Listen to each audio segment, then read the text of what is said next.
Sup guys, welcome to today's show.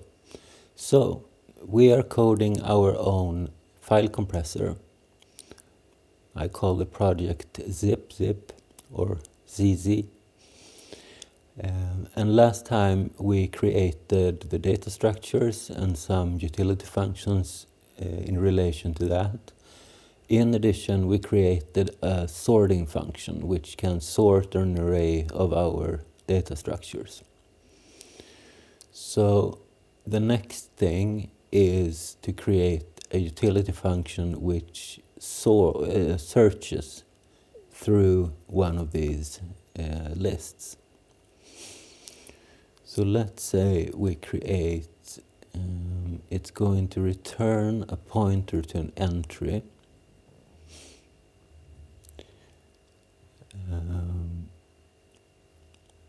And let's see here.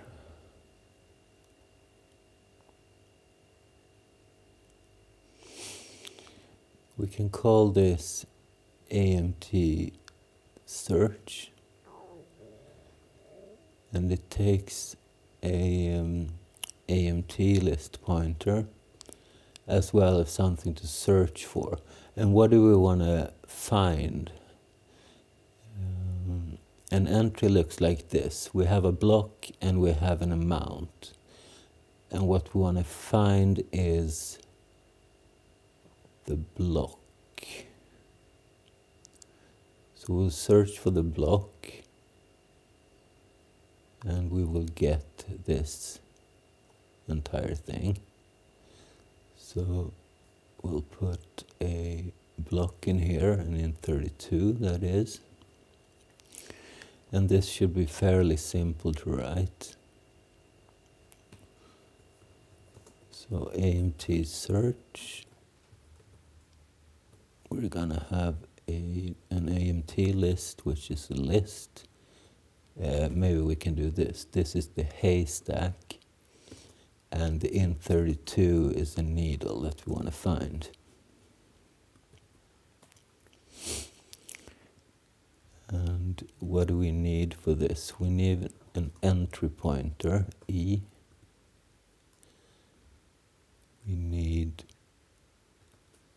some counter. And let's double check that we have a haystack. So if we don't,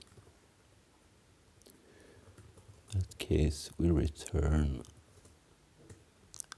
a 0 like this. Otherwise, we do a for loop where we go from n0 to n less than haystack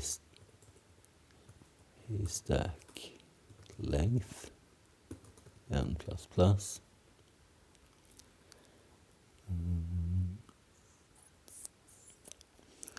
And let's set our e equal to 0 to begin with.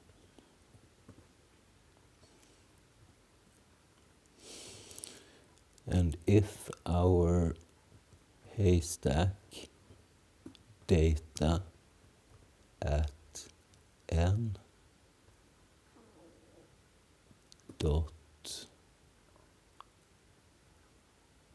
block is equal to our needle, in that case we set e equal to the haystack at n, or should it be the address of this?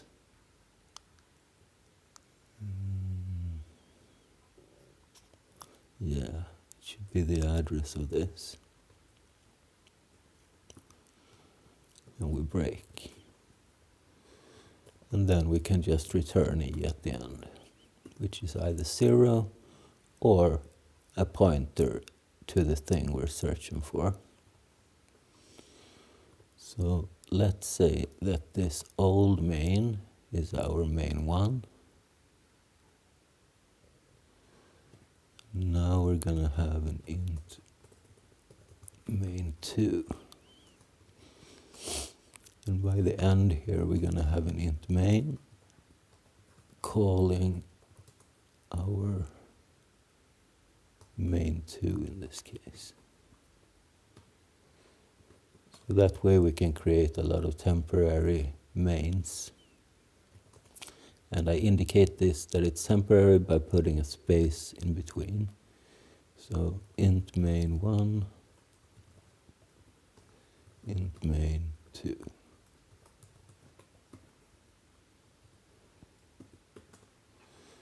So let's try this out. We can copy some of this stuff here. So here we create the lists. We can basically take this.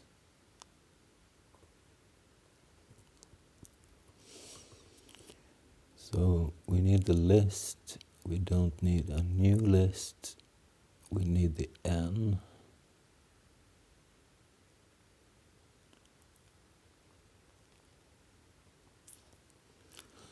Let's say we have an entry E.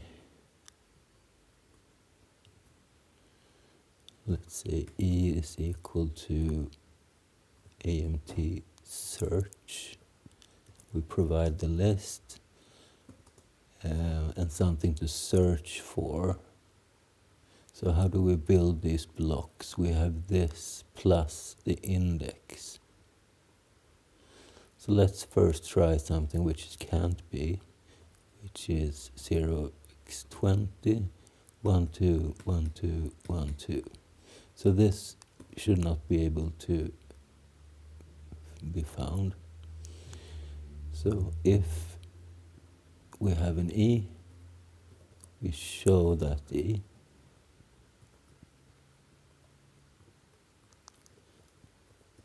Otherwise, not found.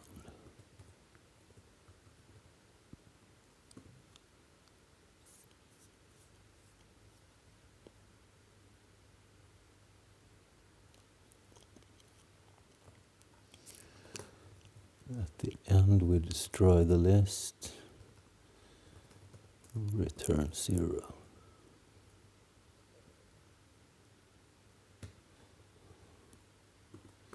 So something like this. So now we should not get a match, we should get not found.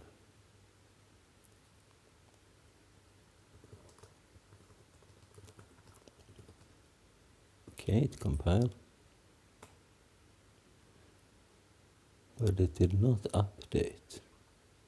Ah, we're disconnected. A good thing with this sociopath SCP client is that even though we get disconnected, if we reconnect, we can just save again because the file will be automatically linked against the server automatically when we reconnect. So if we compile this now, it has changed. So let's see, this is a pointer, that is true. 13. So haystack date like this.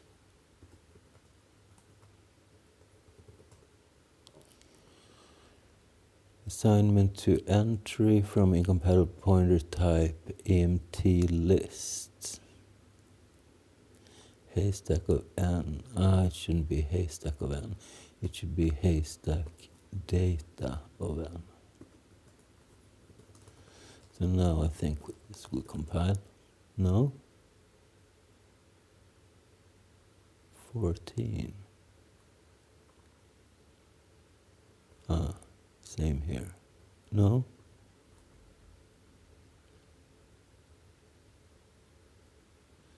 Haystack data of n. Entry star from incompatible pointer type AMT entry. It should be AMT entry, that's true. So let's say this is an AMT entry instead.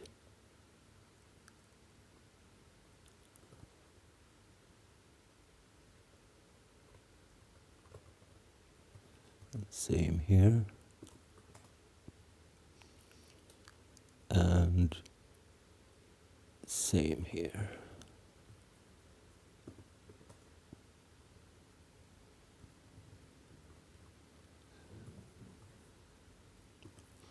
Now I believe it will compile.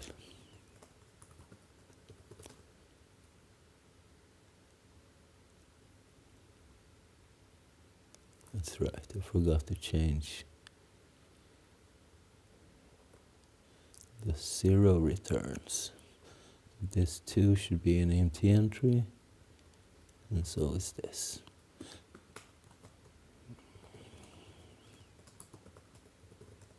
Alright, so let's see if it works. Not found. That's good. And if we search for, let's say, a 1 here and 1's here,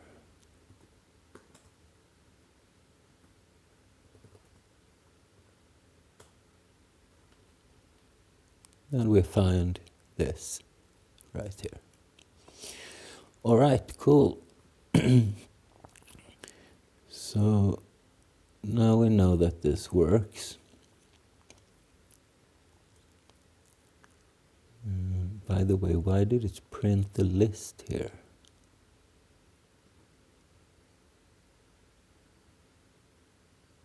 Show list.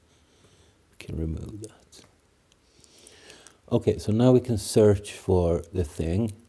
Now we can start processing the file. So what we need to do first is we need to go through the file and add one entry for each 32-bit number from the file.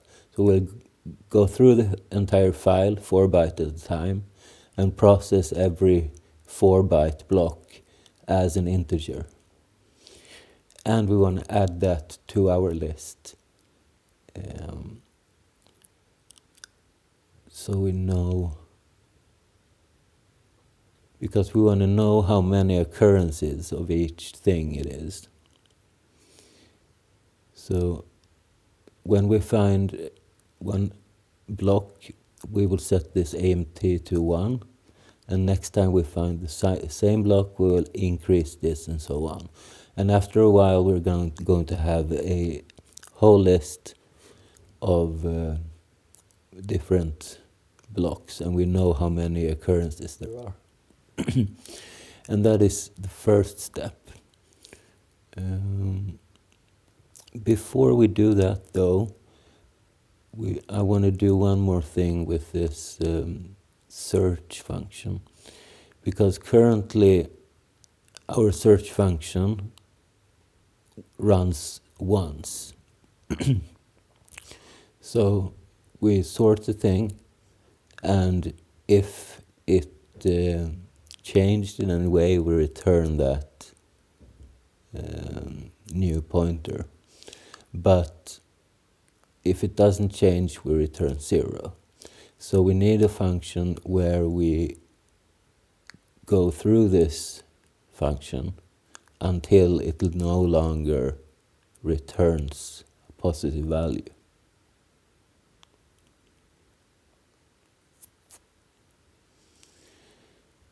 So let's see here.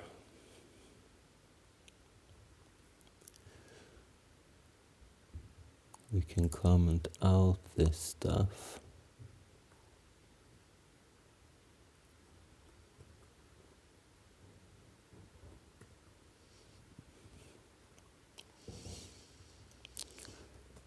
And what I'm going to do is the search function we currently have, so this zip sort here, I'm going to change it to zip sort prime.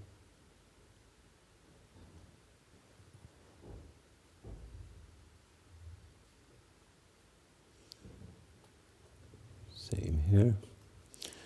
And now I'm going to create another function with the same signature, but without the prime.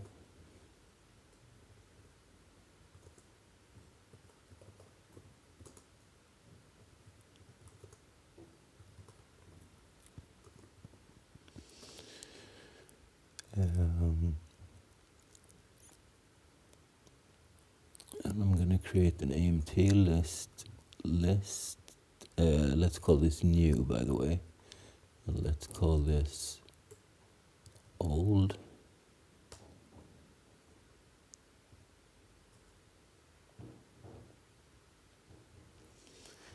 If we don't have an old or a function,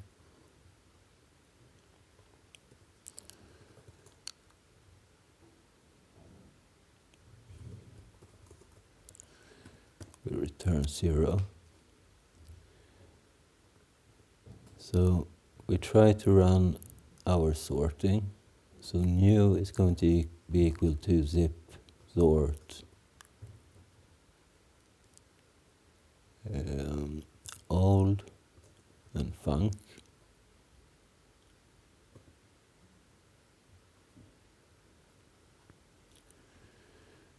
And then we're going to return based on this new value. So if this new value is negative, in that case we're going to return 0.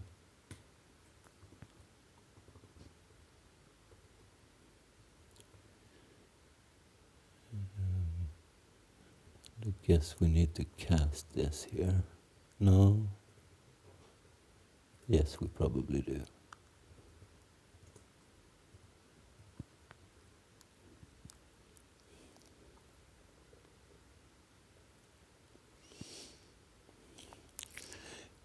However, if it's not 0, then we want to recurse. So in that case, we want to return zip sort and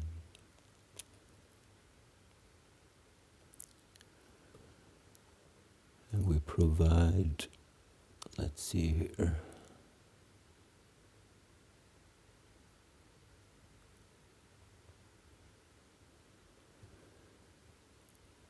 we cast this to a list.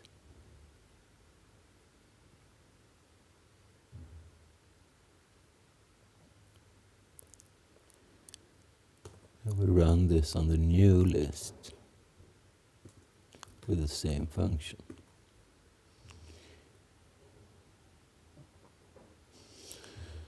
So we run the sort, the actual sort function, and if it fails, we return 0, indicating that everything is, wait a second. Actually, we want to return that list, right?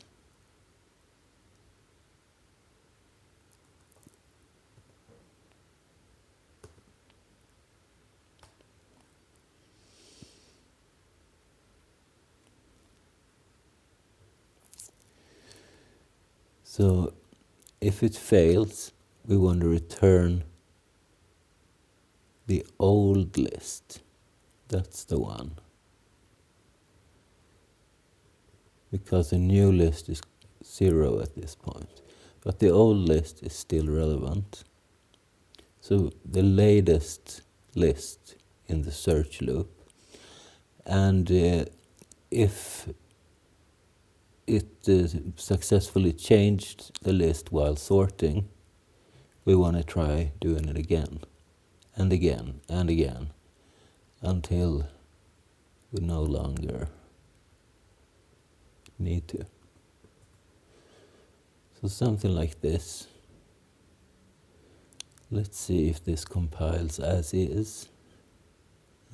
Implicit declaration.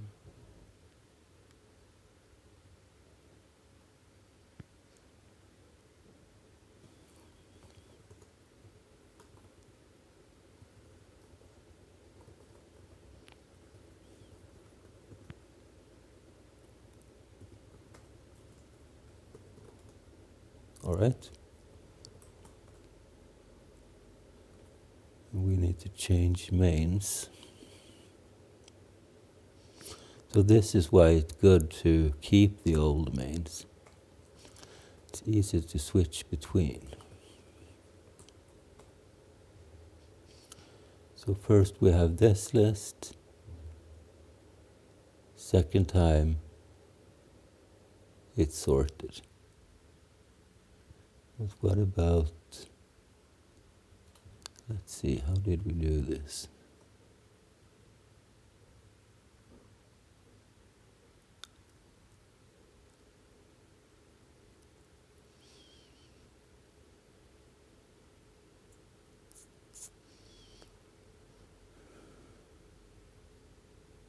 Ah, I'm showing the new list twice, that's why.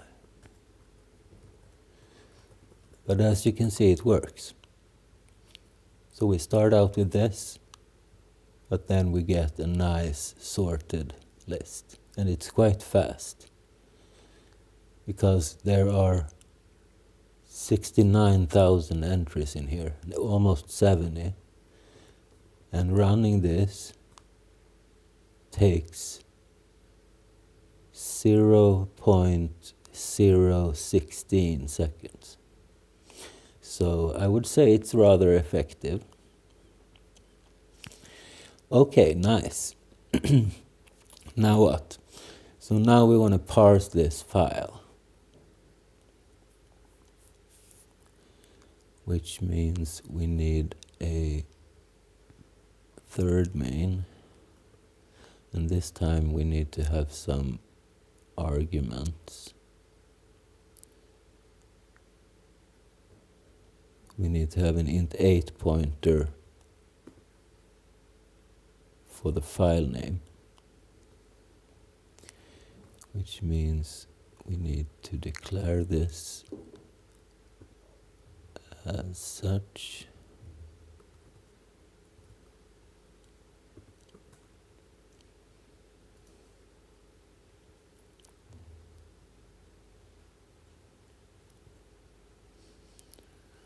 So we will return this.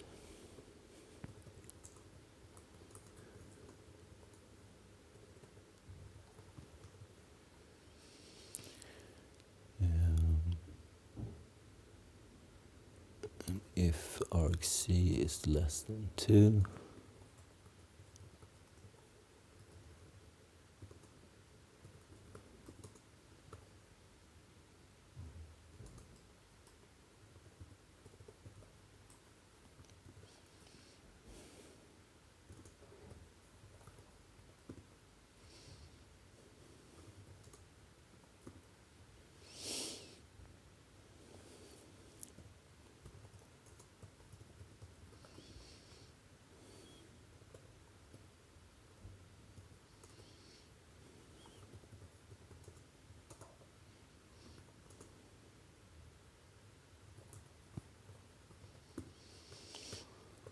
and then we pass this file name to our function.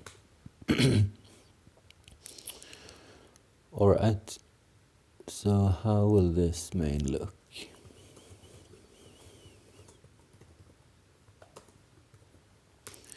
First off, we need to figure out the size of the file.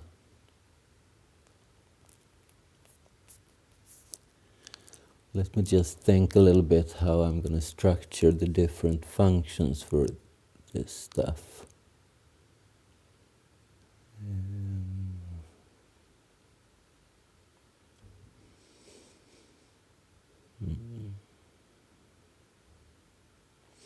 Let's put it all inside of this main for now, and we can change it later. Alright, so first we need to figure out the size of the file. And we need a file descriptor, we need file size.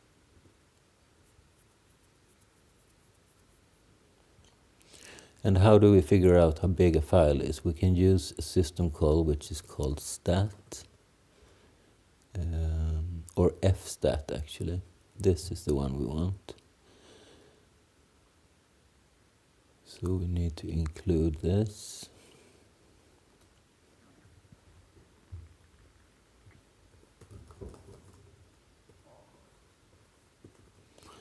And we need one of these structures. So struct stat.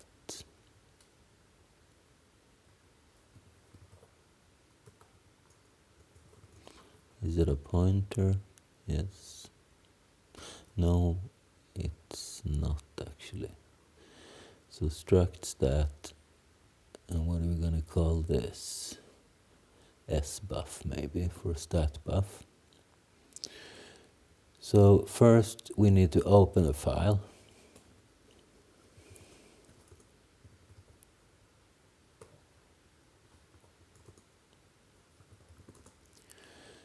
We need to open it as read only.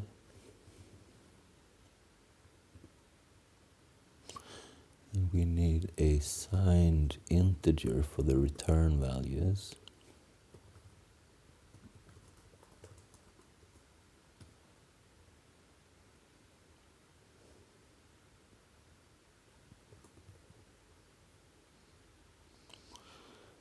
Yeah.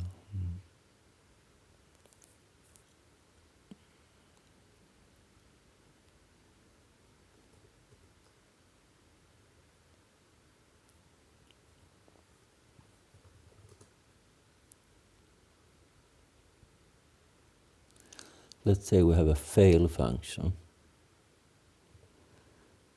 which says something like, how does it usually say when we do something? If we try to cat a file which doesn't exist, so the name of the command, right? Let's mimic this.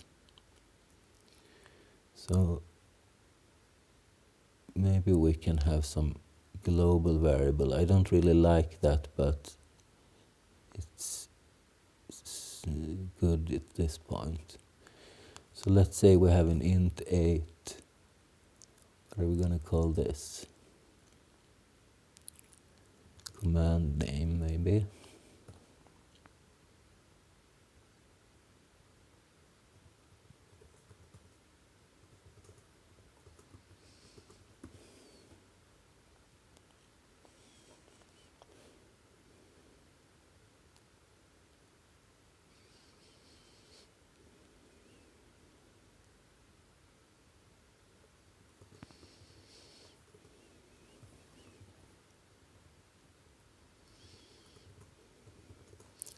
And this is equal to the first argument.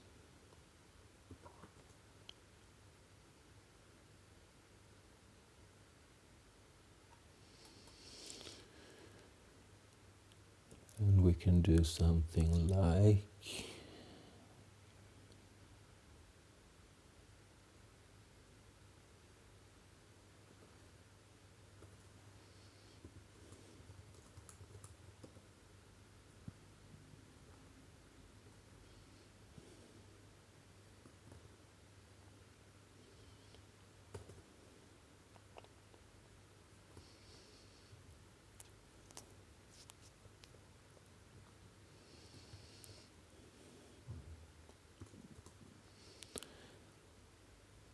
and we provide the file name.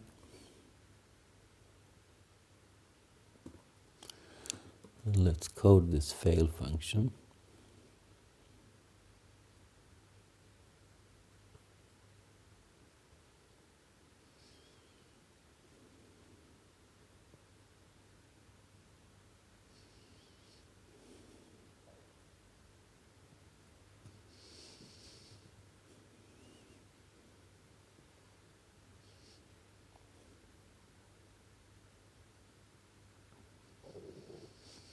Maybe we should let this be in 32s.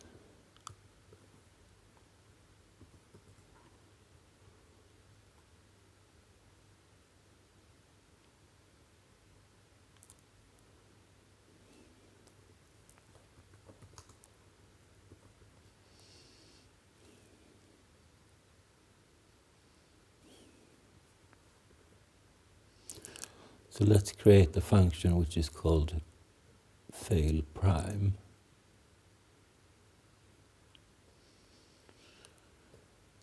And this does only take a string like this.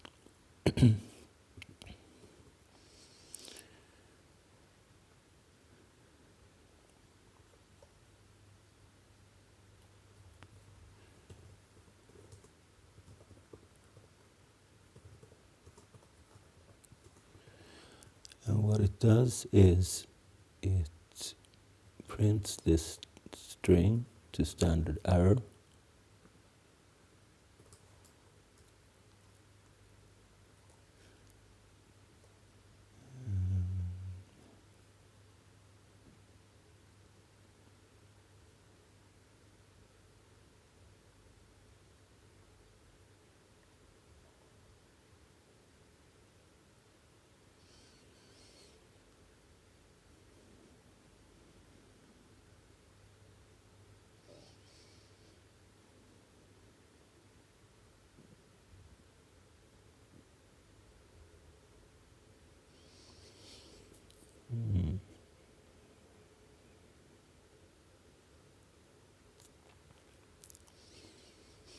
Well, let's say we do this for now. We provide the string.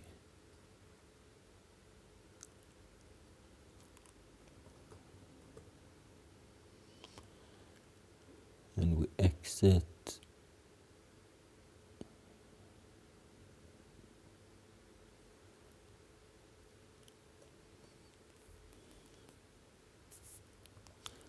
Let's say we do this.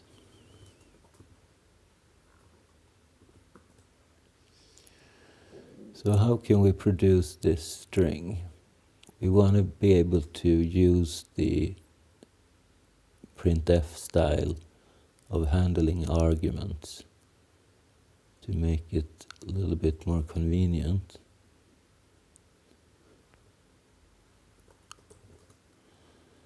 So I'll create a macro which I'm going to call fail. And this macro is going to take a format string and some args.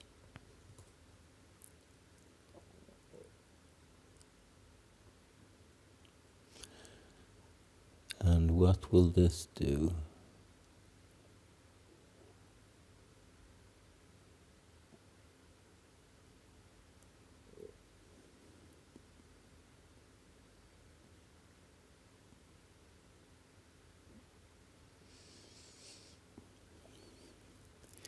We need to do something like a do loop,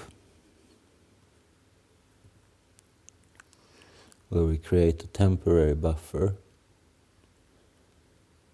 So let's say int 8 of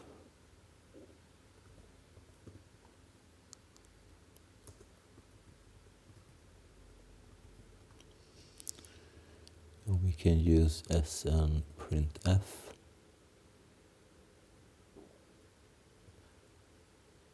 So we want to write this into the buff.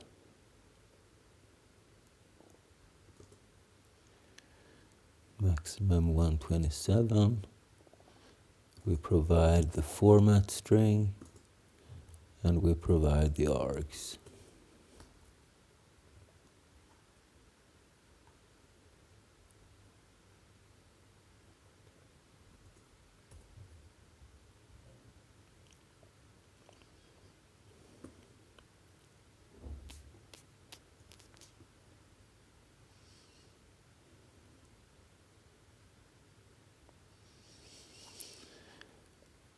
And then we will just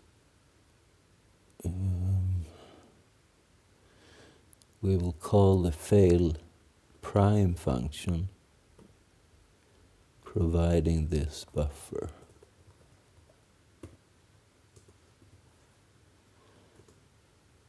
And we only want to run this once, like this.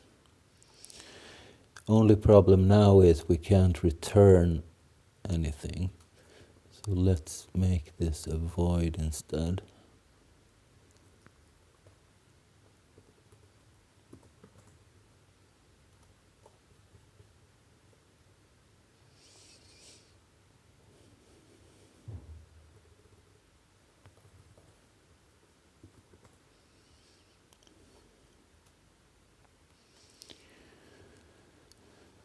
So let's see here. So we need to think a little bit differently when calling this thing. So we can't return fail.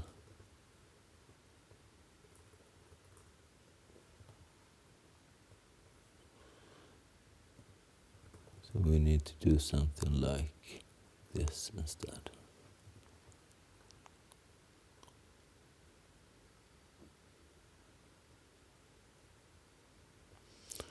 All right, and if we successfully open this file, we want to store it inside of our FD. And now we can run a fstat. And it takes a file descriptor and a reference to this buffer.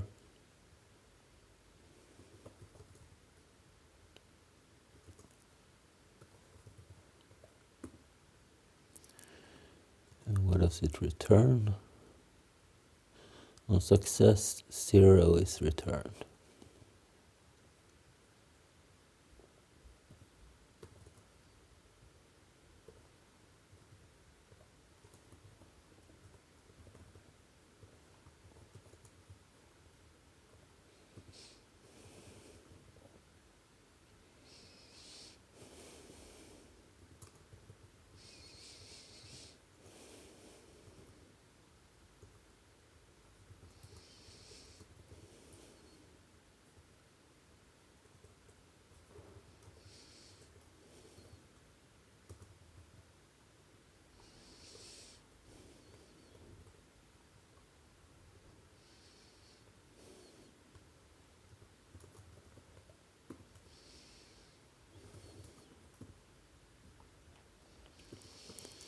Okay, so otherwise we should have a buffer with some info. Let's see if we can find what this contains.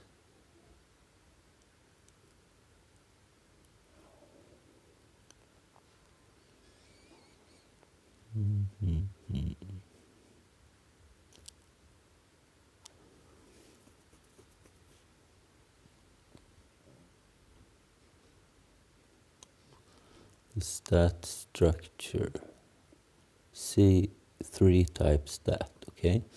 So we do man 3 type stat. Nice. So we get all this info about the file. But what are we interested in?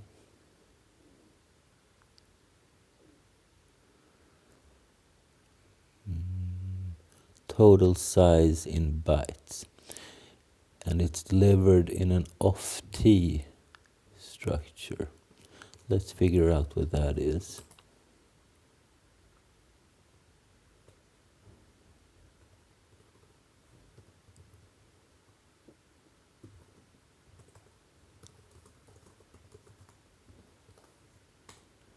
It's a 4-byte structure, okay? Oh, I closed the wrong window.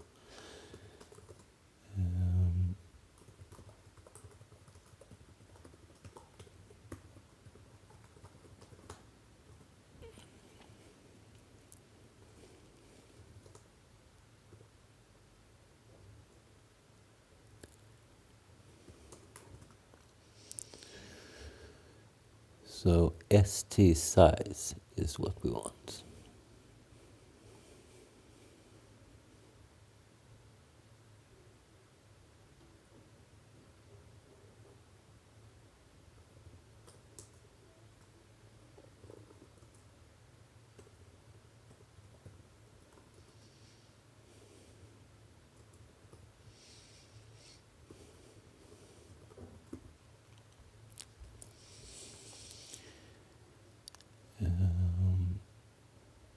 Right.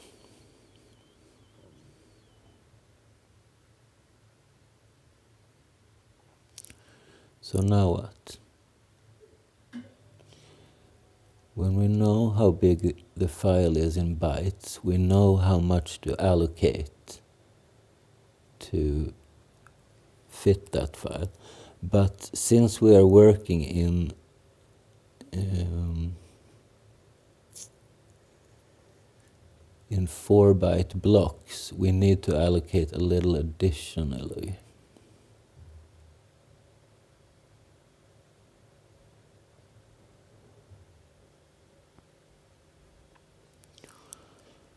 Let's say we have something like int 8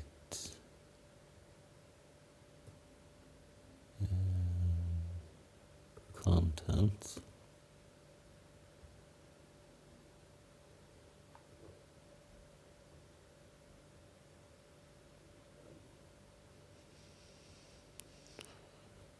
And let's say we have not only a file size but a size.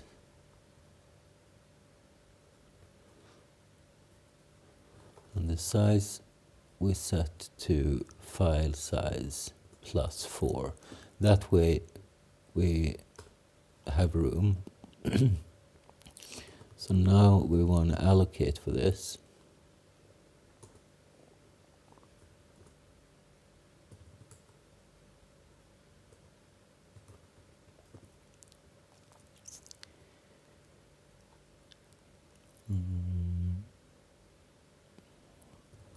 And if we can't,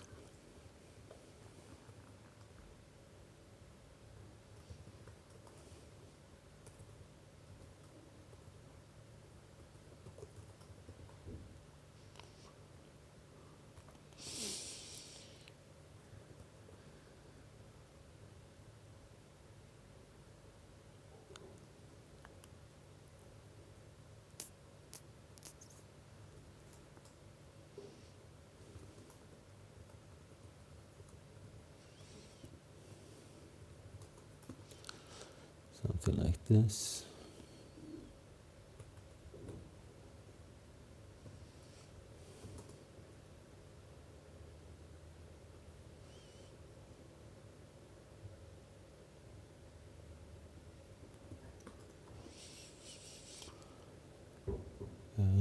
Otherwise, we can zero out this thing.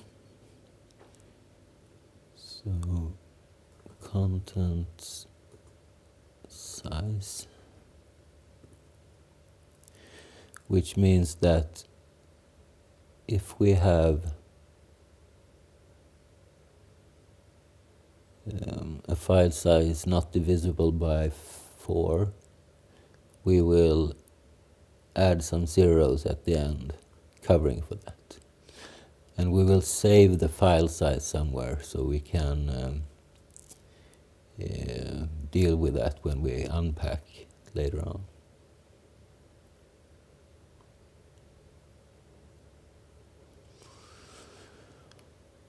Alright, so now we want to read in this file. And maybe we can change this from file 3 to, from in main 3, make this an int 8 pointer and call it read file or something.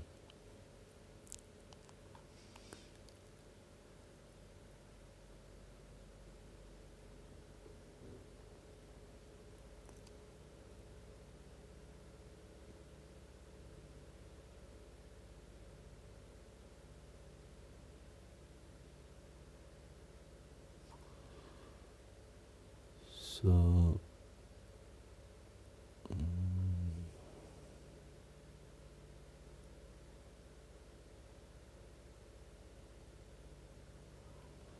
let's see here. We also need some pointer to keep track of where we're at in the file.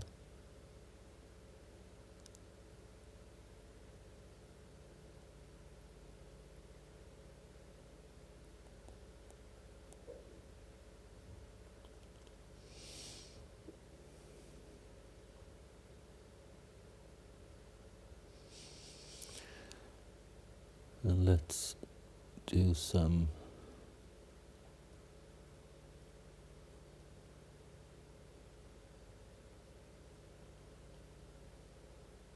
let's do a do loop.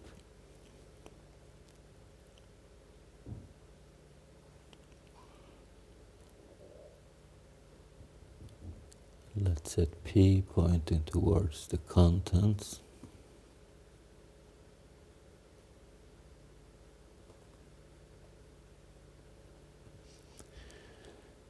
And we can set our ret equal to, and we call read on P. And let's read it in 512 byte blocks if we can.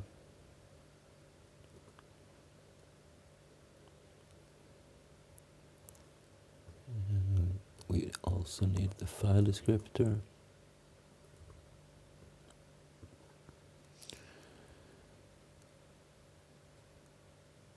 So now ret contains how many bytes we actually managed to read in.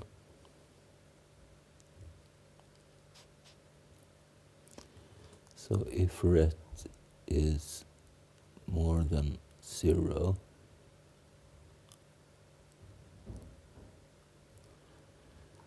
in that case we managed to read some bytes.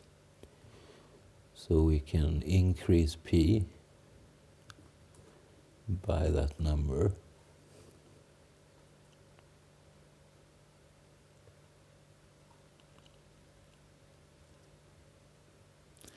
And we don't need to do any bound checking here for our contents, because we know exactly how many bytes there are and we can't possibly overflow the buffer.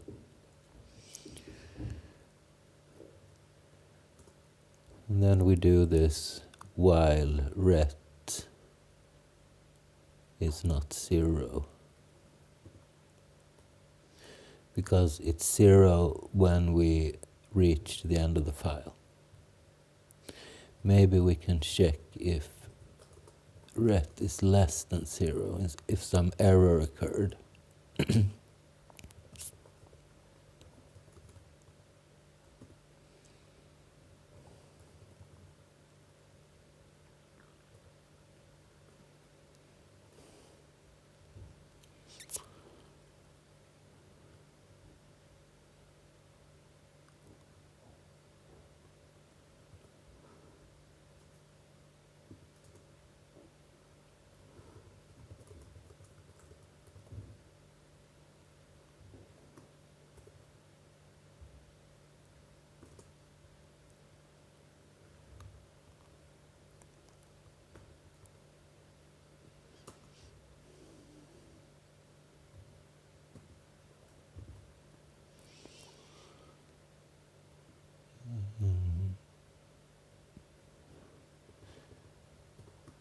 Can't forget to cast this stuff, because we have our own int8 data type, which needs to be casted. Right, so in that case we just return error, and then we keep this loop as long as ret is not 0.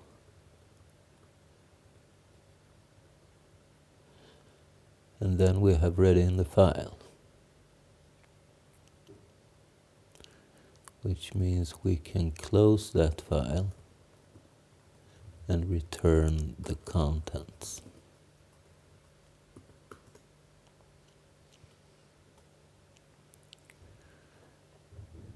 So what do we have here? We have an int8 star read file. We have an int8 star file name.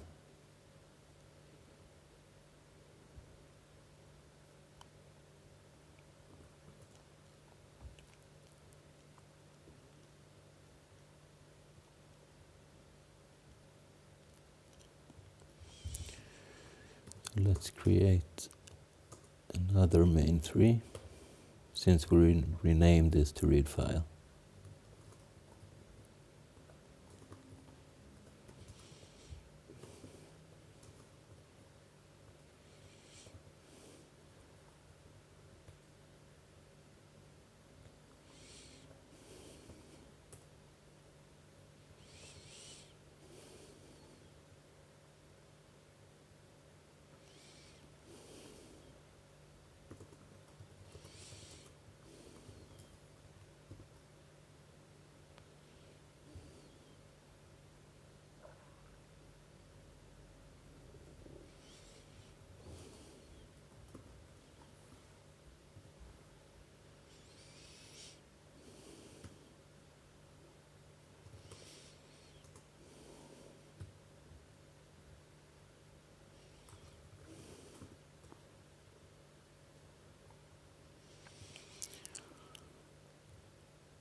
So let's set contents to read file. And since we are handling every error case here and quitting,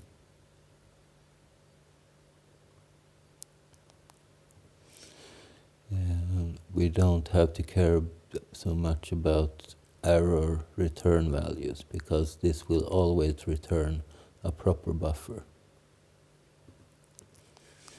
However, we also kind of need to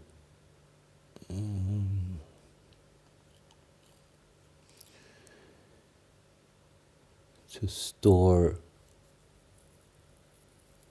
the file size somewhere.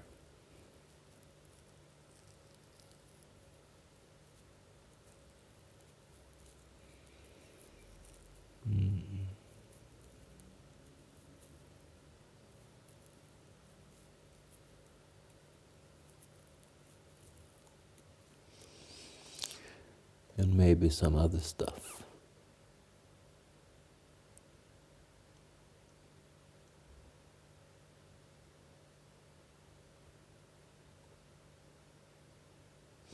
Maybe we can deal with that later. We can do something temporary. Let's say we just have a pointer. No, not a pointer. We have something called file size, a global variable. So this is an ugly hack, but we'll do it more properly later on when we know how to structure everything.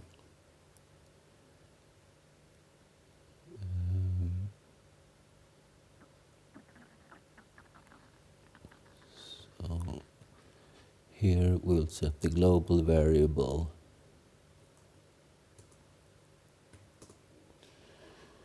to our file size.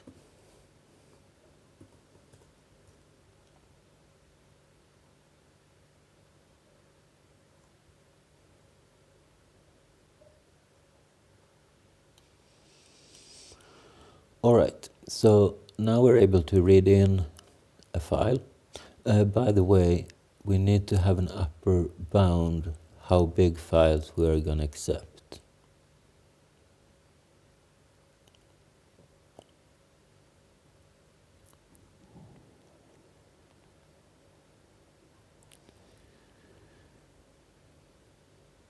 So let's do a check here.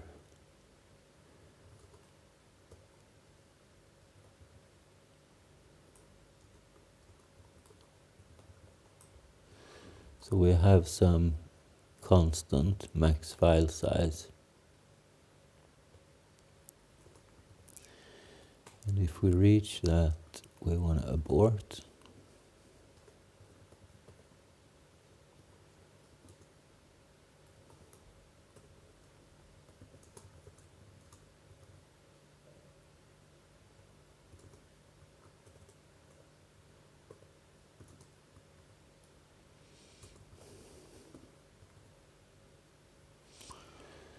And we can't return 1 any longer.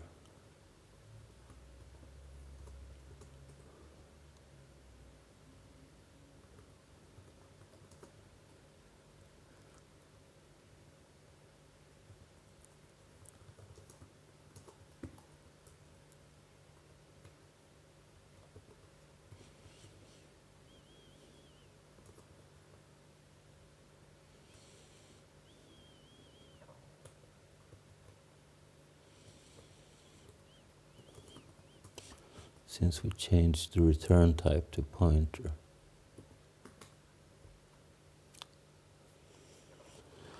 And how big files are we going to support?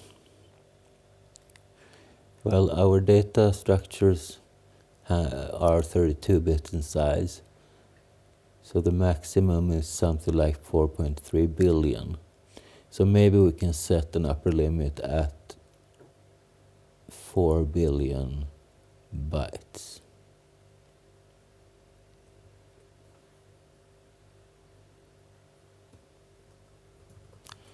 So max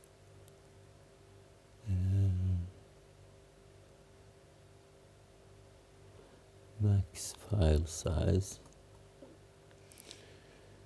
and we have 4, 1, 2, 3, 1, 2, 3, 1, 2, 3. This is a nice addition, by the way, to the latest GCC version, that we can put something in a readable form.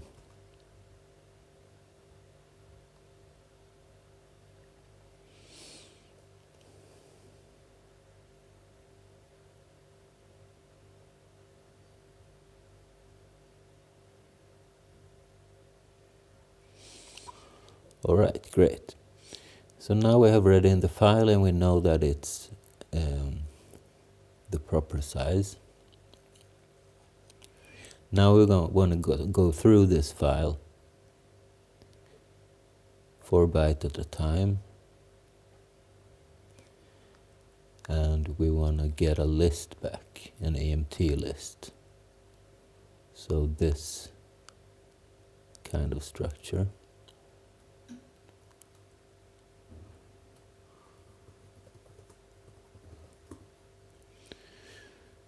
So let's say our list is equal to, what are we going to call this function? Read blocks, maybe. So we read blocks, contents.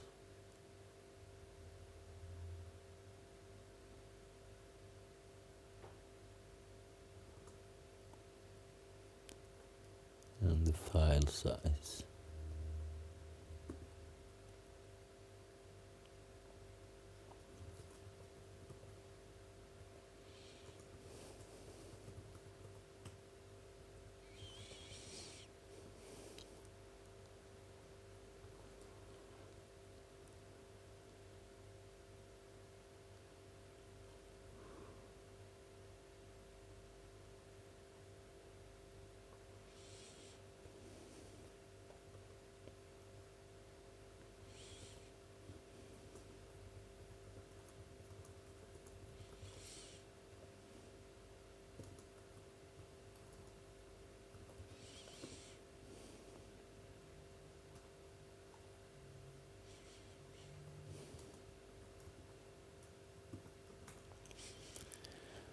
All right. And then let's just show this list.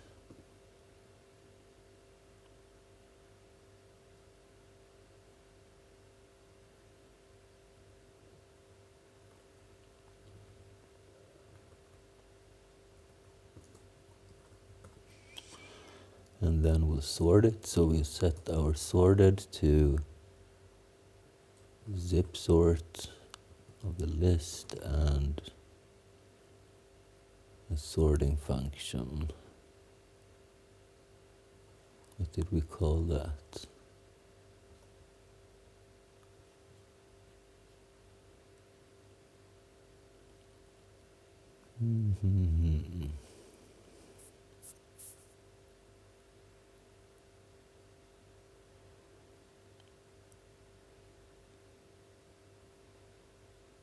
AMT sort.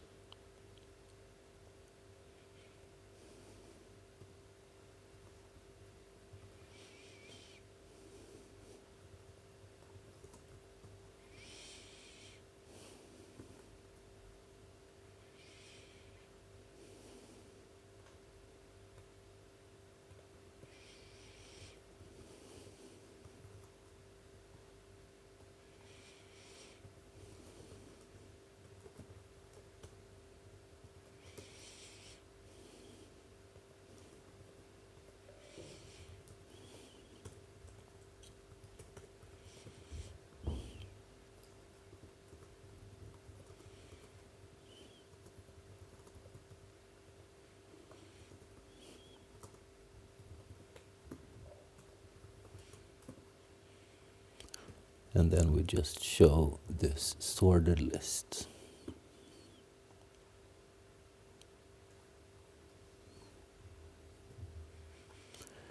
And we destroy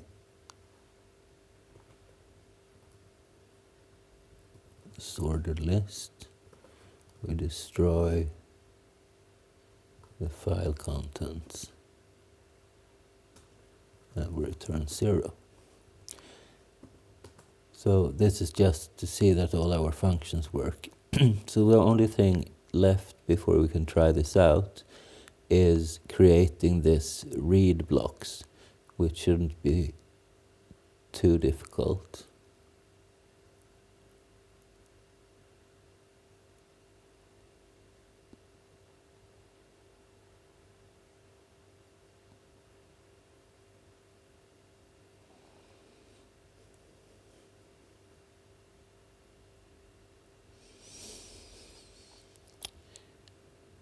So let's see here. We have contents, we have a size.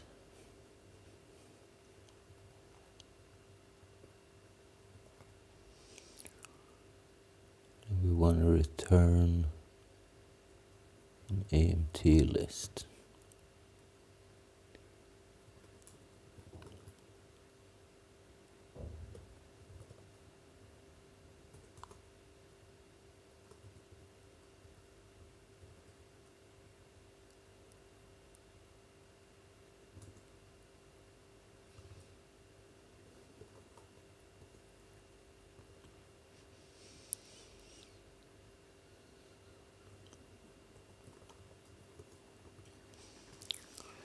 Okay, so how do we do this?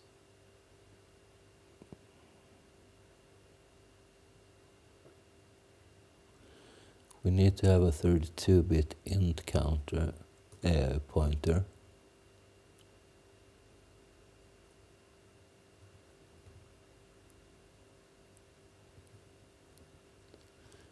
And a 32-bit integer. And an int8 pointer. And some size. Some counter.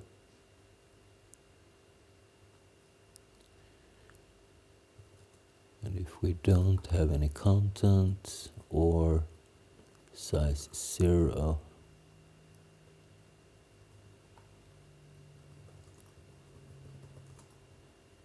we return an error.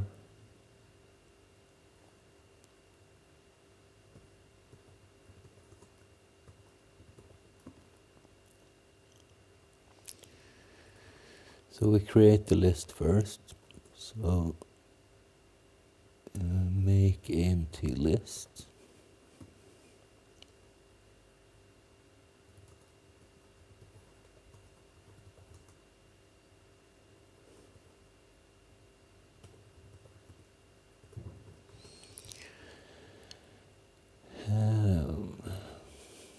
So we need a for loop where we set p equal to the contents.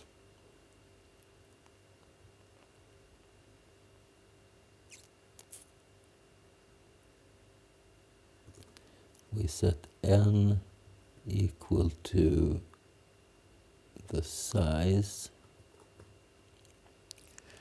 And we want to run as long as n is more than 3.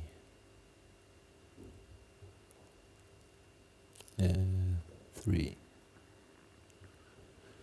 So we will end either when it's 0, 1, 2, or 3.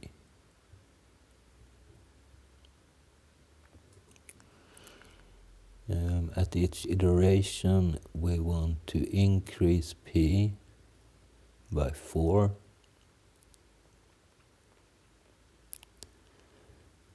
We want to decrease n by 4.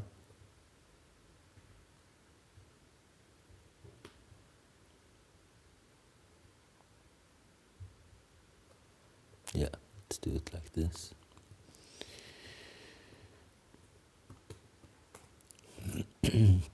So we want to point our int pointer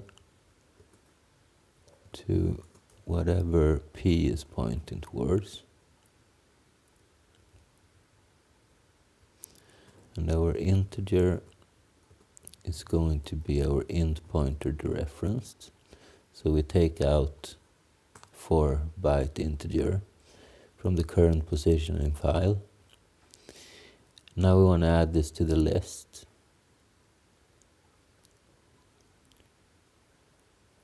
So let's see here. By the way, I remember something. In this search function,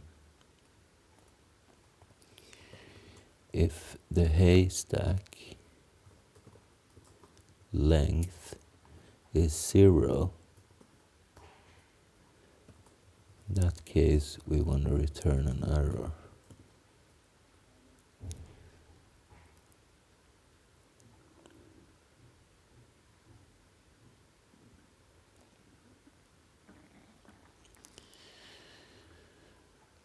Okay, so let's see here.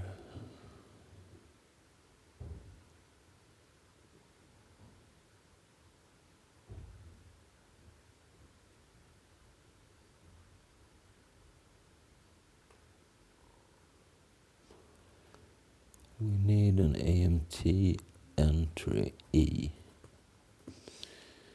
Because before we add anything, we must first figure out if this block already exists in the list. So we're going to set E equal to AMT search.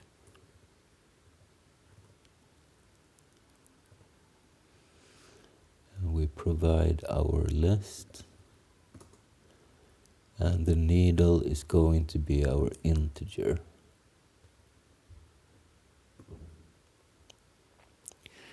And if we don't get a match,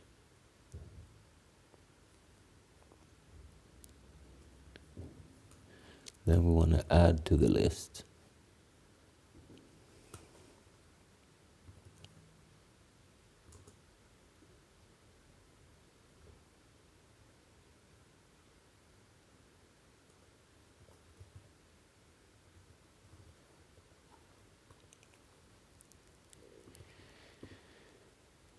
And the AMT will be 1 in this case. And the block, maybe we can take it in the other order. The block is going to be the integer, and AMT is going to be 1.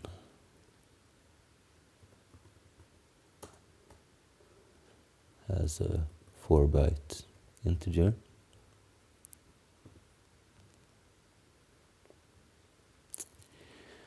But if it already exists in the list,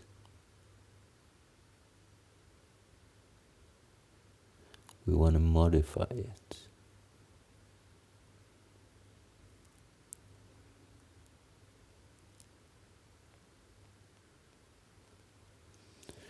So we want to set E equal to an AMT entry,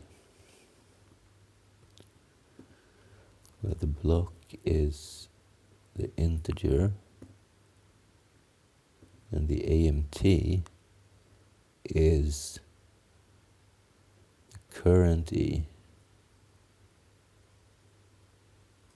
AMT.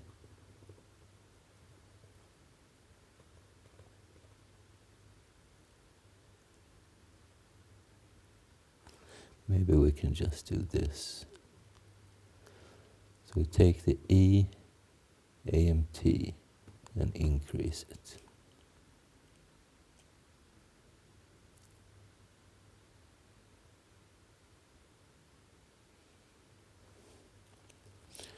And this way we parse the whole file, and by the end we just return that list. I think this is going to work. Maybe I have some small error here, but the general idea, I think, is solid.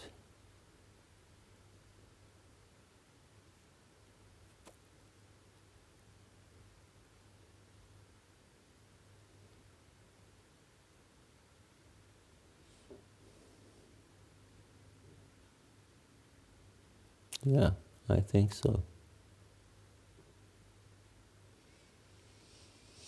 But we need to deallocate. No, we don't. This is just a pointer to something which is already there.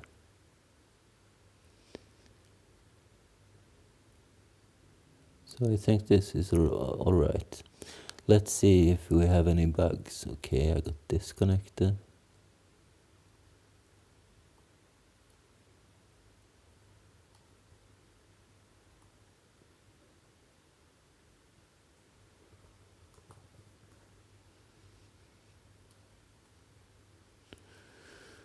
So let's resave.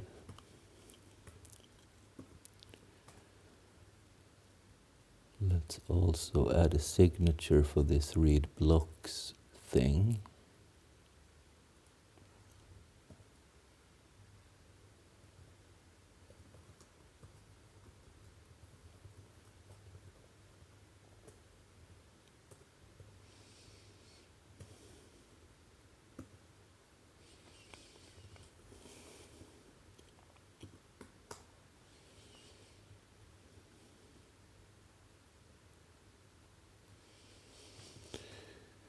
So let's see if we can get this to work.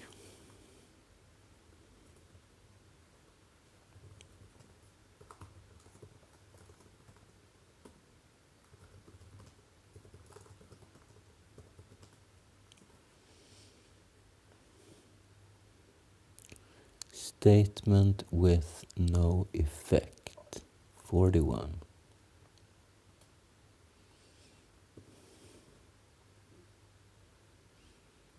Else if. And I noticed that I missed some includes as well. I need to take this one.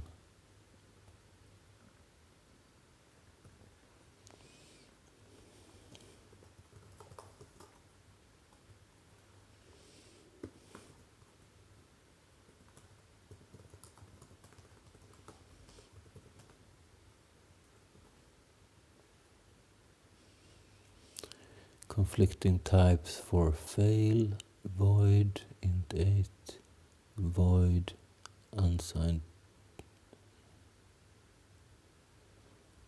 void, int 8. Okay. This should be int 8 star.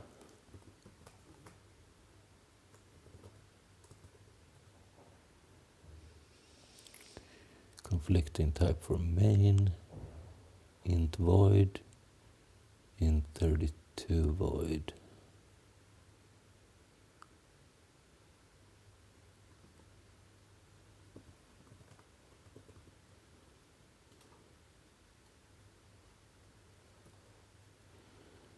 So this should be int.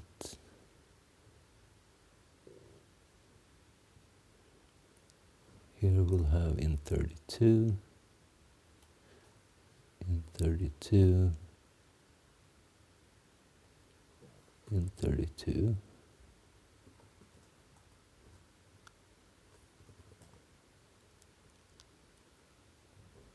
$414. I seem to do these else if things quite often. Warning, pointer targeting passing, blah blah blah, 437. So we need to cast this like so. And now it should compile, but will it work? We'll see, won't we? I need to test it on some file, right?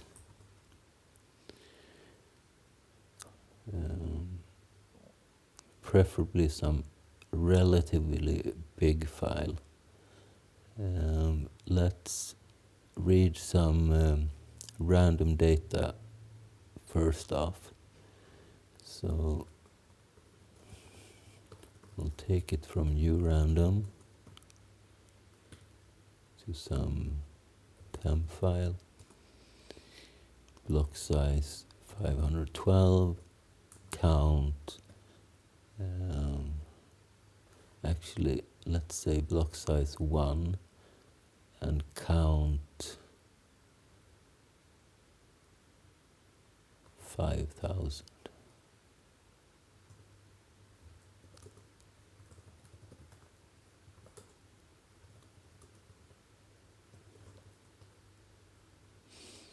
All right.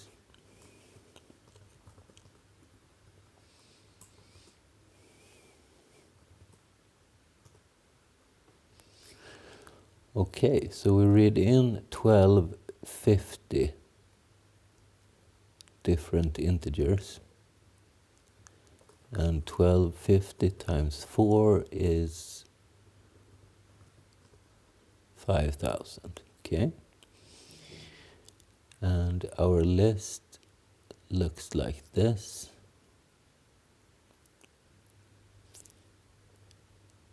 And after it's sorted, it's the same. Because every amount is 1. So we would like some file which at least has some repetitions. So let's take something which is not completely random.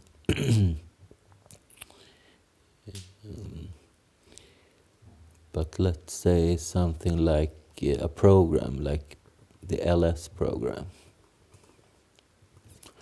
There should be some repetition there, I think.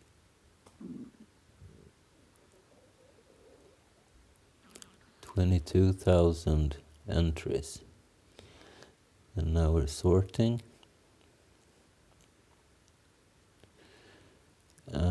It puts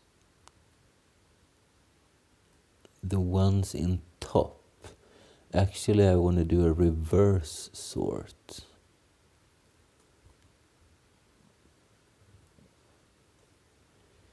So where is our sorting function? It's this one right here. Maybe we can just... So this is a good thing with using these type of functions as arguments, because we can easily just change our sorting function to suit our needs. So let's say this is AMT reverse sort. So if E1 is more than E2, then we return less than.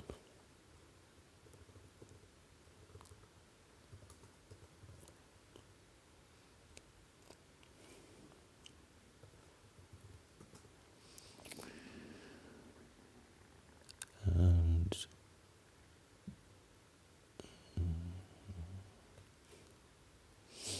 now we just provide our AMT reverse sort.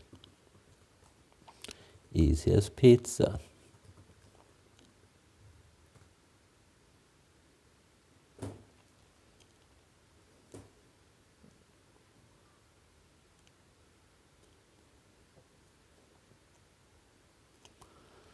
So let's see what happens.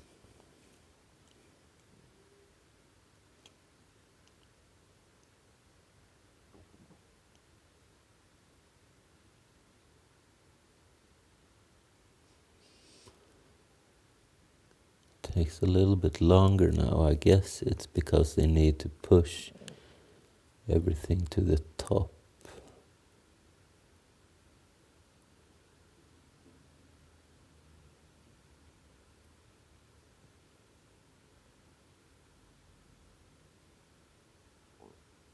Here we go. Look at this. So this is the biggest thing, 0 bytes. So all zeros. We have 16,000 of these. Then we have these different bytes at different amounts. So this works exactly as we had hoped. And this number, let's see, if we times this by 4, we get this. But I think we might get a different size if we check the LS. Okay, it is. Let's see. 22,000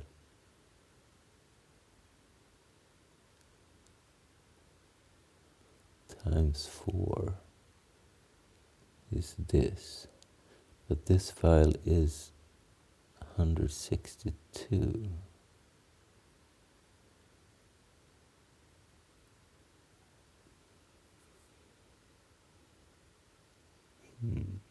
Ah, that's right. Because we are removing duplicates. That makes sense. Okay, but everything works. That's very nice. So a lot of the hard work is already done. So now we have this nice list. Now we just need to, what we want to do next is we want to turn this sorted list,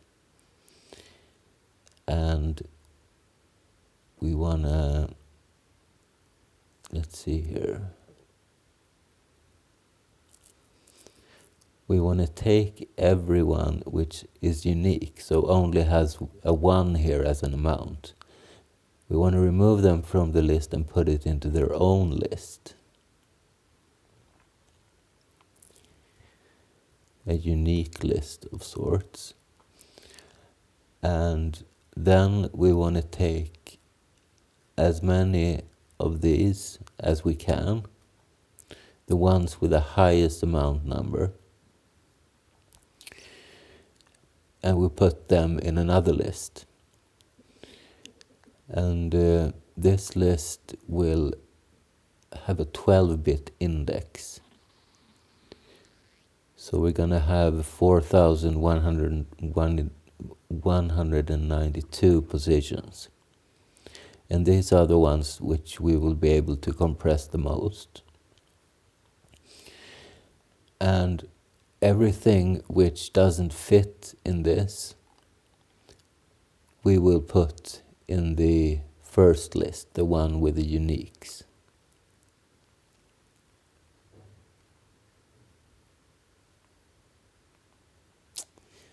Yeah, that's the idea.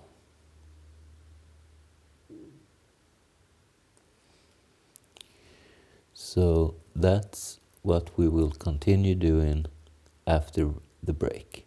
We'll be right back after this. Alright, you guys, welcome back. So before the break, we managed to get our stuff to work, our sorting functions and everything, and we are able to read in a file.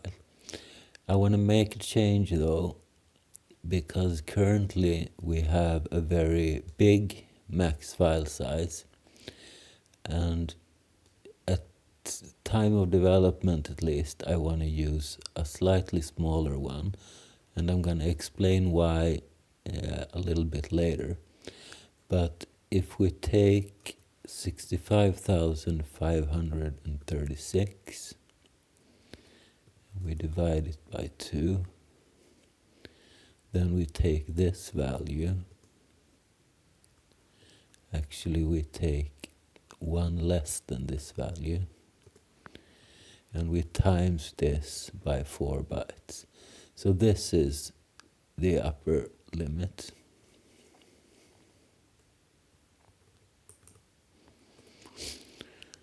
And as I said, this will not be the final max size, but for now it'll do. Alright, so how do we go from here? We are currently able to open up an input file, and we read it in blocks, 32-bit blocks. We turn it into one of our amount lists. Let's see where I do this. Here, we read in the blocks and we return a list. And then we sort that list. So the highest value of the amounts. So if we look at the data structure, this right here, the highest value of this will be on top of the list. Okay, so the next thing we need to do is we're going to take that list and we're going to extract, let's see, we're going to extract the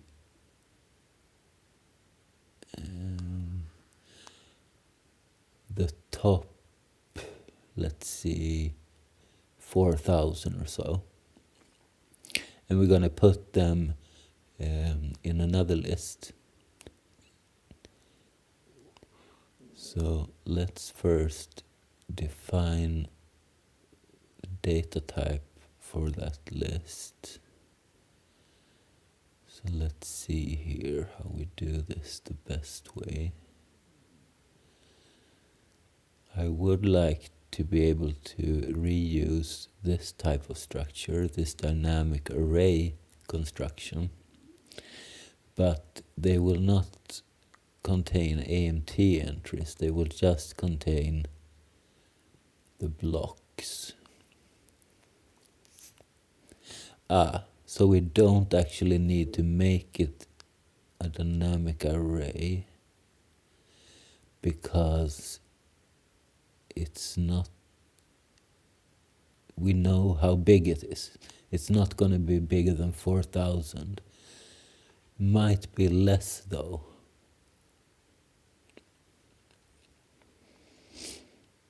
So maybe we can create some simpler data structure for that. So let's say this is our block list.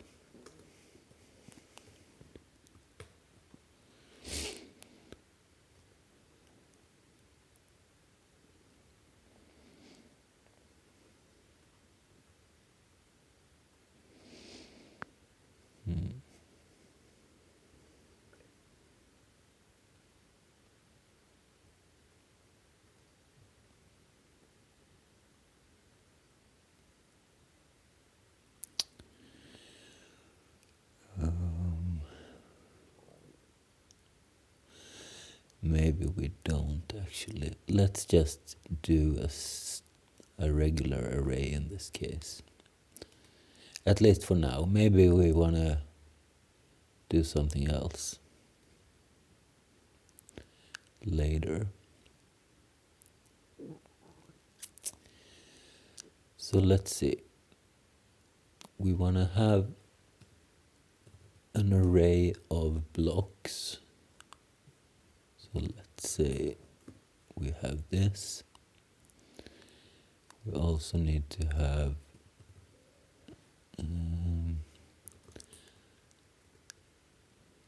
so let's see, we can have an int 16 no, we can't. Let's do an int 32 size.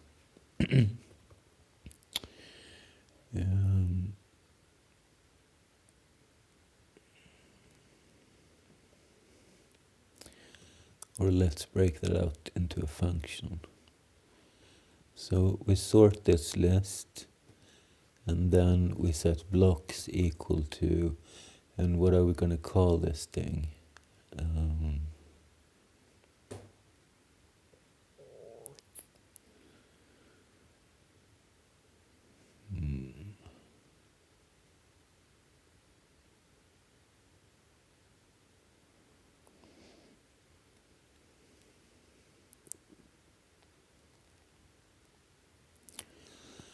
Let's say filter blocks.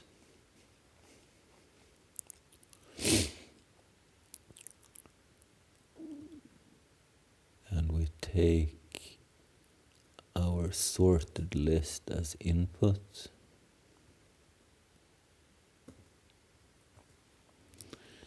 And if we don't get a list back, but we need to know the size, or at least the number of entries, right?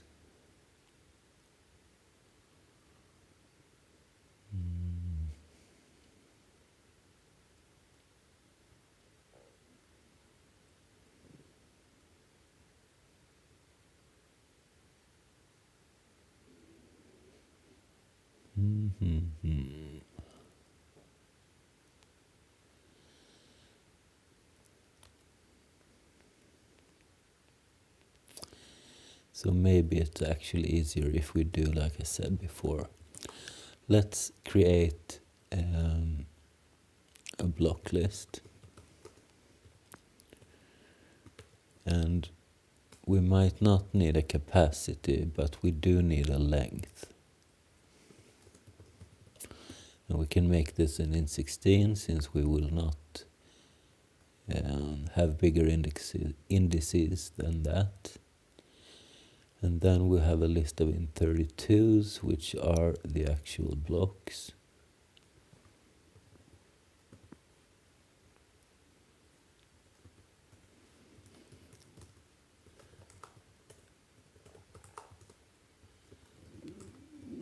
And this is a block list.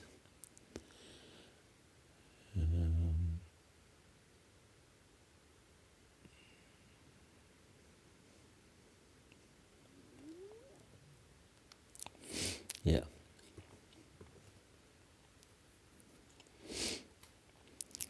So instead of having this, we're gonna have a block list.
So something like this.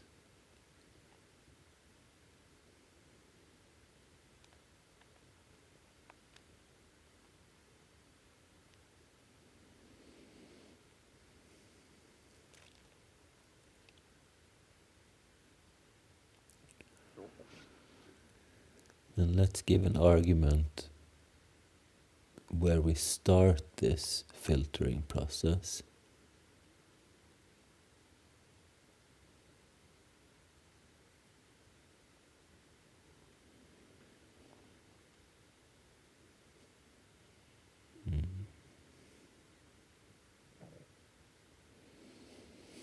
Or maybe we can make this a higher order function as well.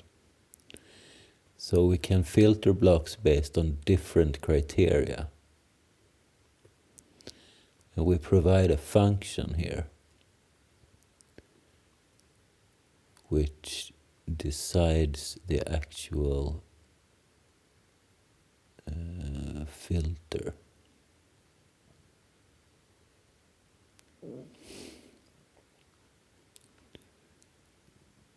So let's say we have some, in this case we want to grab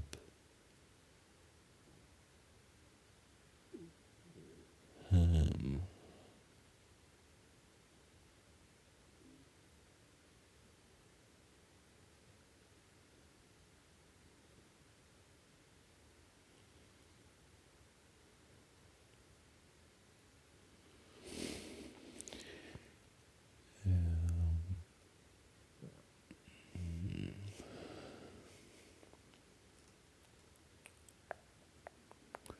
we want to grab the head of the list.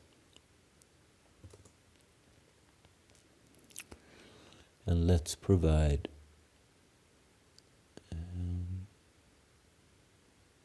some arguments to this.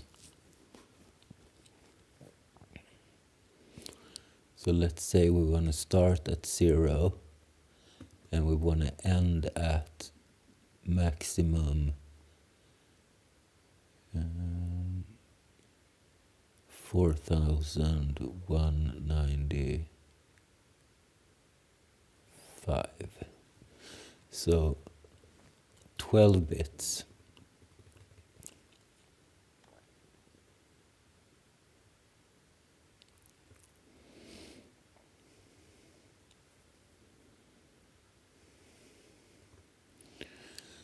And let's have 2 of these lists. Let's say we have a unique list as well.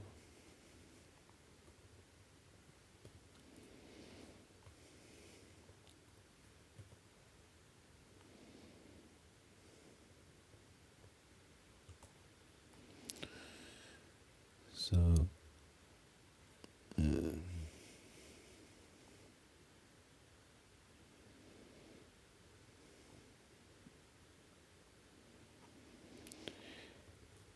unique blocks.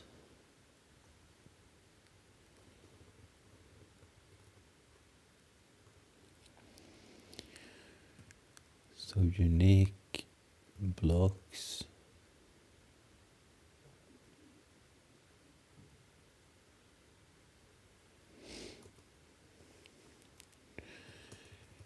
we should also call filter blocks on the sorted list. But in this case,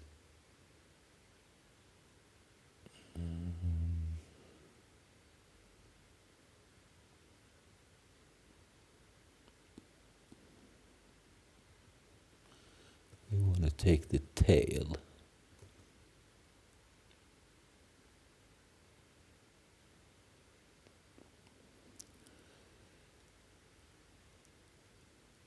And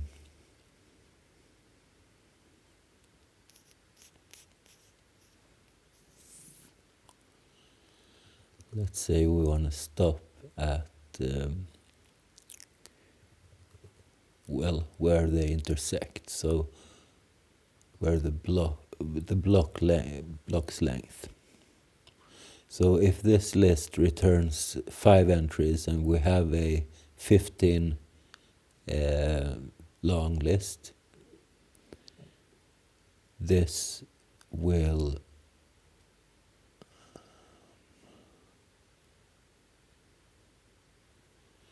will take the additional 10.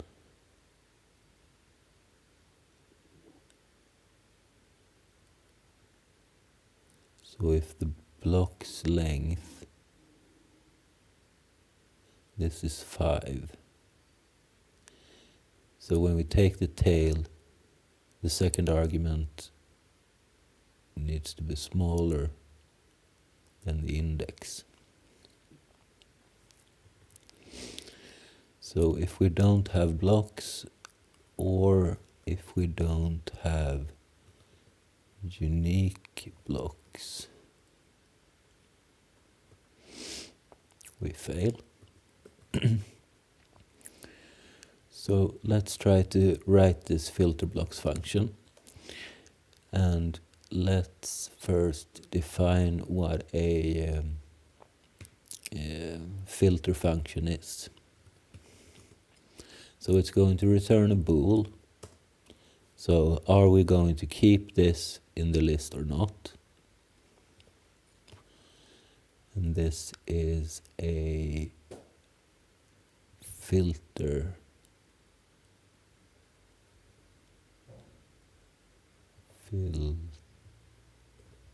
filter func, let's say. And what arguments are we going to provide to this filter function? We want to make it as generic as possible. But we are going to give it an index, which is a 16-bit value.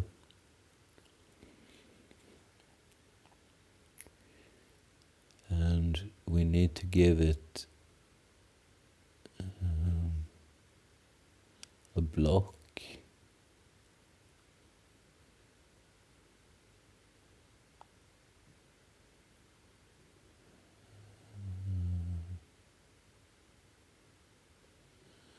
So we need 32. And we also want to give it our two arguments. And these should be of any type. So let's say two voids.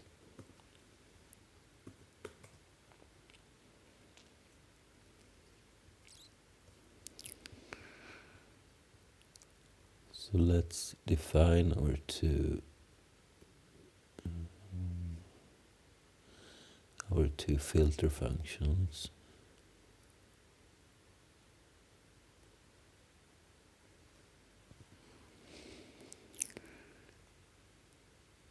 So we're going to have a bool, and this one we're going to call head.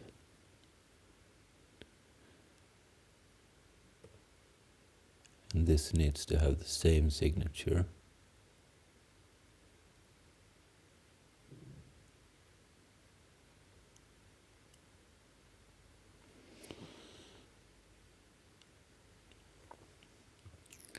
So an int 16, an int 32, and two void star.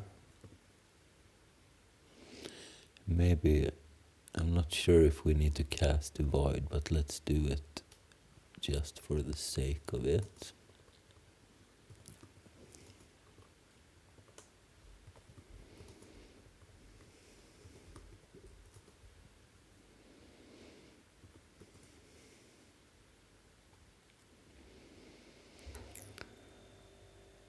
So head and tail.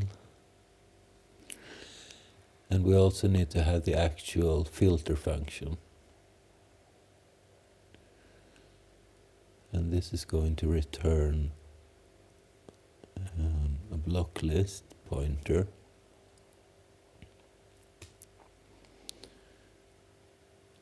And what do we call this? Filter blocks. And it's going to take in a AMT list and a filter function. And two arguments.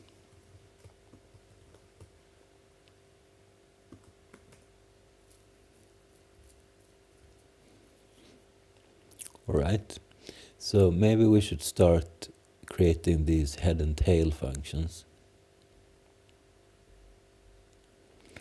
So they will be handling one single entry. So bool head, and we have an int 16 index, we have an int 32 value, or val. We had two arguments.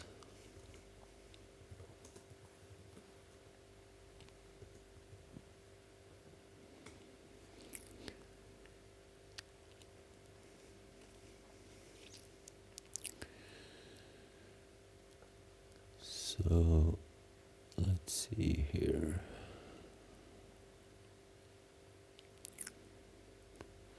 So when we're taking the head of the list, we are interested in not where we start, because if we're taking the head, we're starting at the beginning, right? So we don't have to care about the first argument. But the second we do. So let's define a max, and max is going to be equal to the int32 of arg2.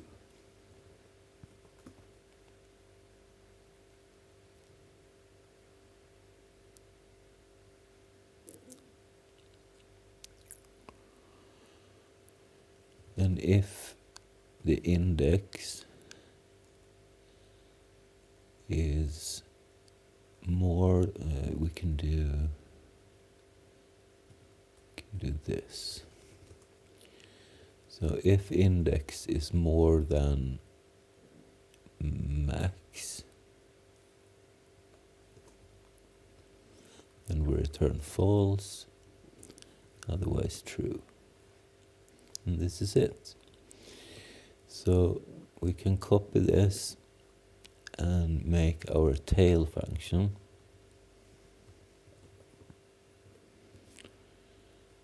Let's see what arguments we gave to this.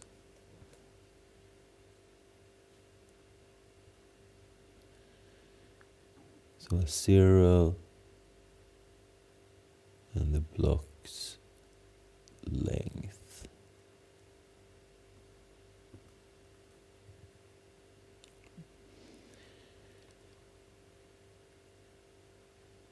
So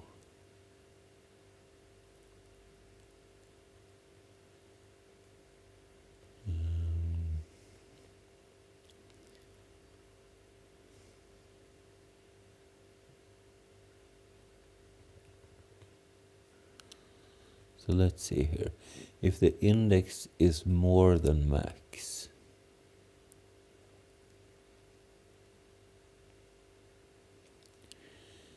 in this case we want to return true, otherwise false. So it's the other way around. Okay. So let's see if we can write our actual filter function as well.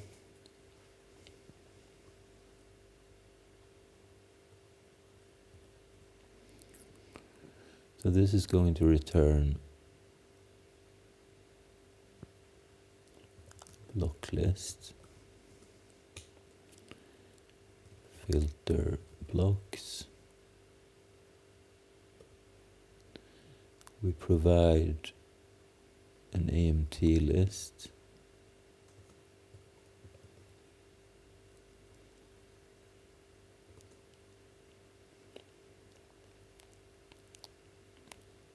And a function.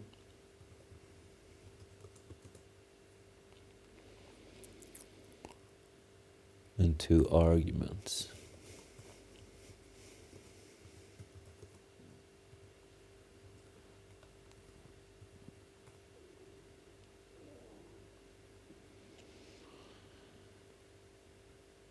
So if we don't have a list,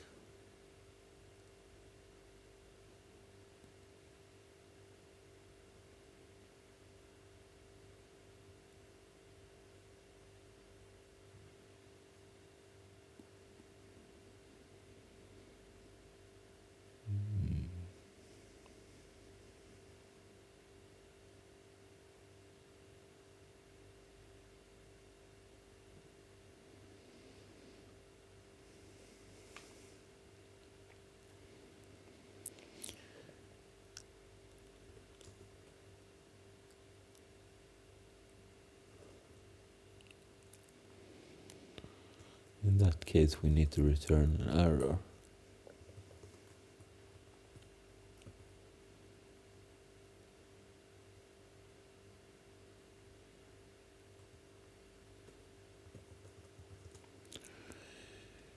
But if we have a list, but the length of that list is 0, in that case we want to return an empty list.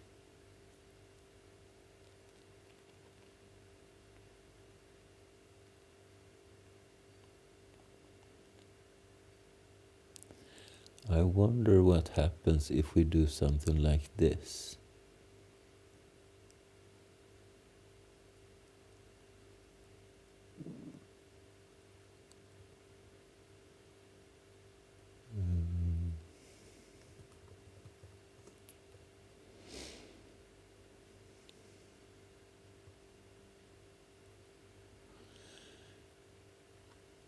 If we return a reference to some static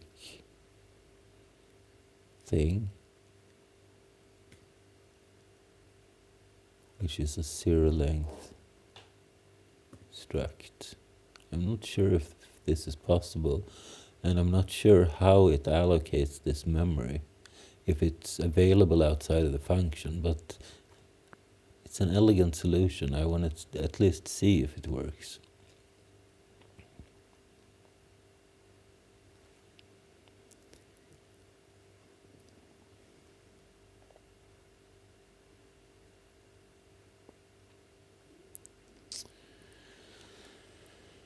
So let's see here.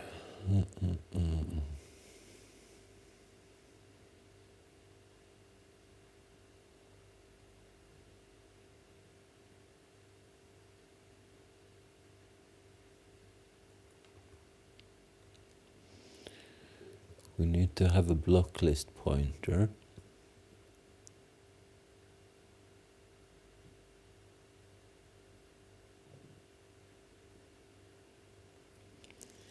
And we need to calculate the size. So the size is going to be the size of struct s block list, so the header basically. And then we want to have room for 4,195 entries. Let's do 6.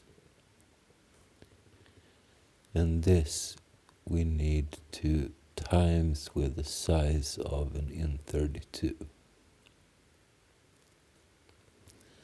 So this is our size.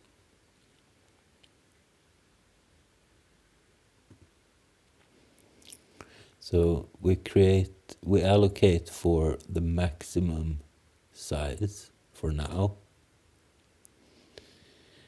And we zero out this thing. We need to allocate as well.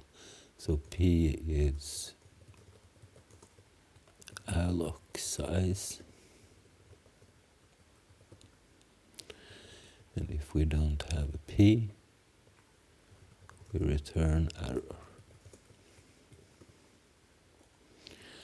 Otherwise, we zero out this thing.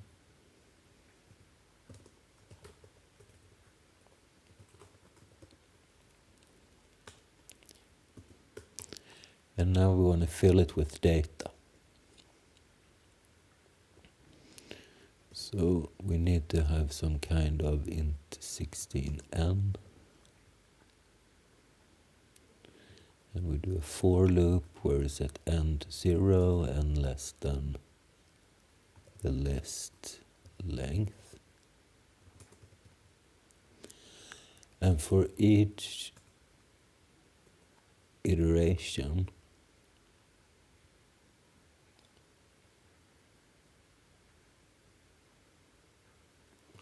we want to run the f function.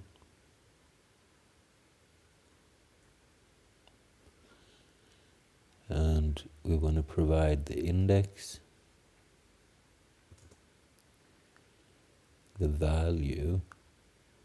So the value is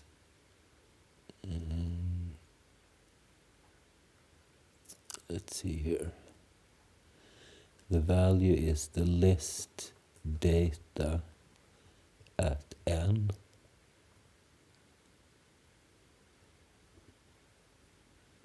And the block. And we do also need to provide our two arguments, arg1, arg2. So if this function returns true, then we want to keep this in the list. So we need to have a counter for the number of items.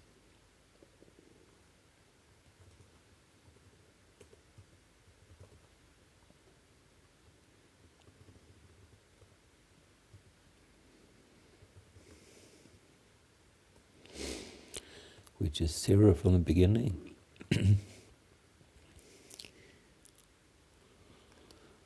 And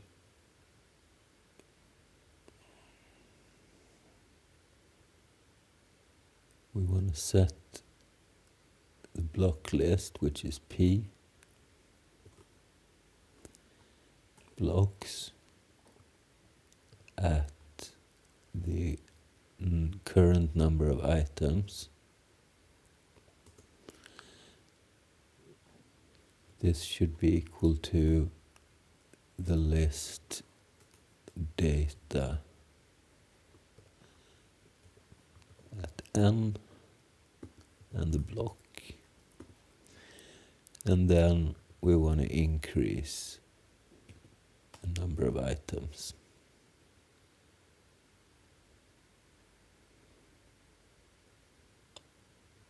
Okay.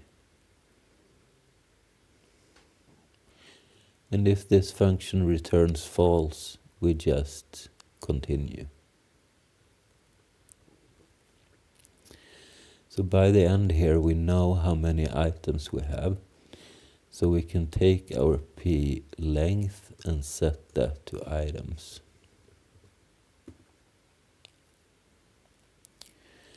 And now that we know how many items we have, we can reallocate. So we don't use more memory than we need to.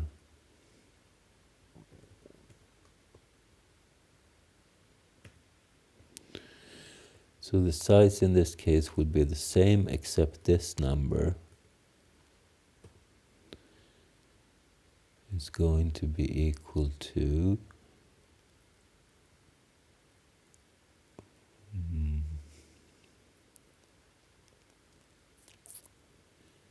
the number of items.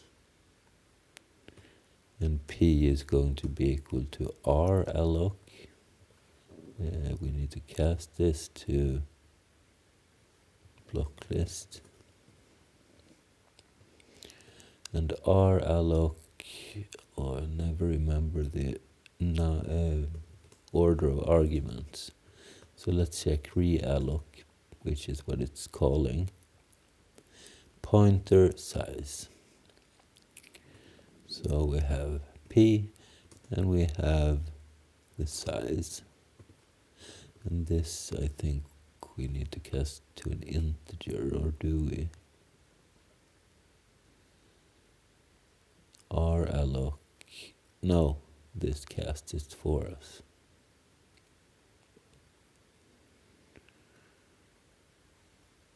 And same here, if this for some unknown reason fails, we just want to return an error.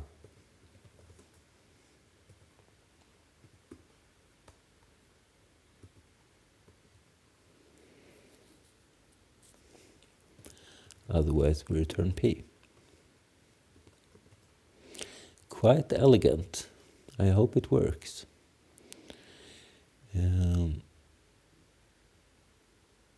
Maybe we need to have an additional check here.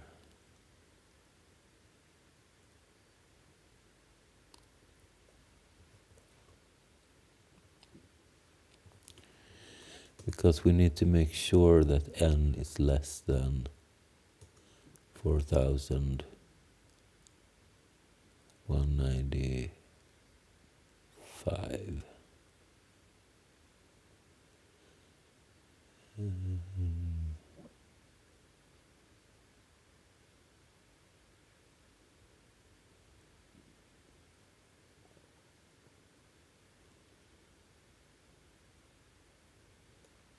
Or actually less than 96.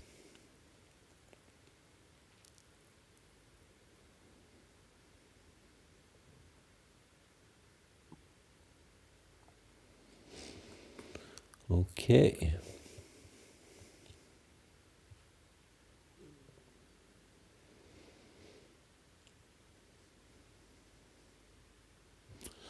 Let's also create a show function for this kind of structure.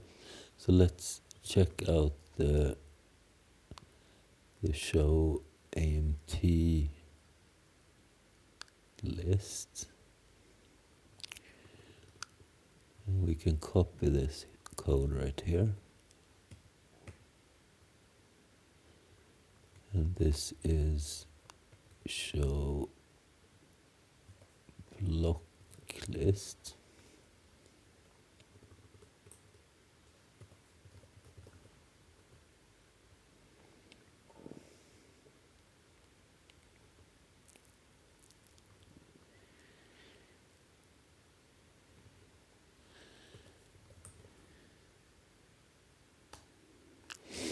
And it works the same, but we have no capacity.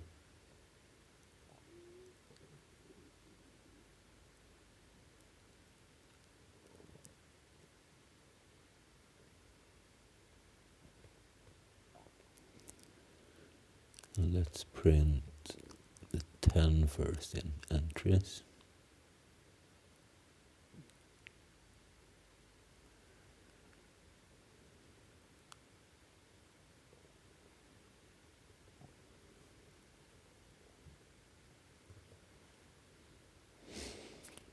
And let's just do print F.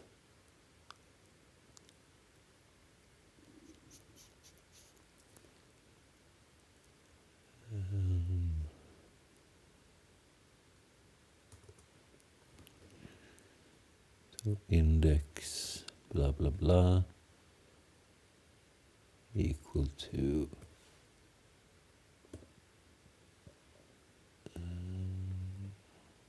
something like this. And this is the list blocks at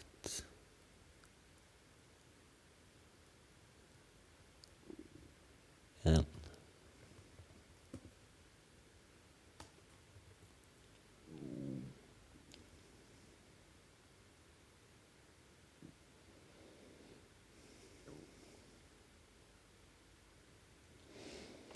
So something like this.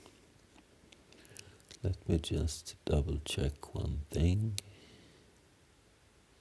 List data of n blocks, p blocks. I think it's right. Let's add this to our list of show functions. So let's say we have a block list pointer and we show block lists like so.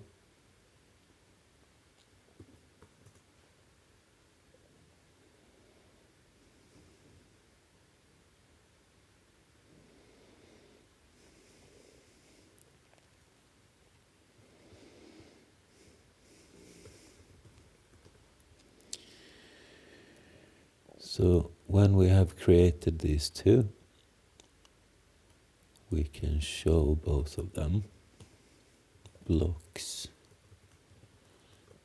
and unique blocks.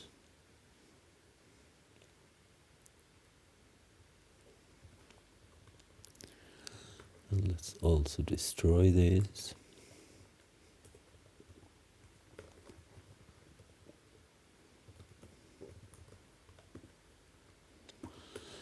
So something like this. Let's see if this compiles.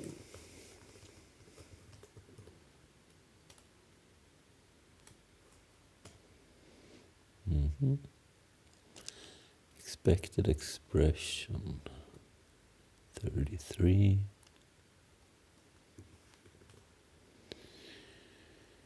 So it didn't like this construction.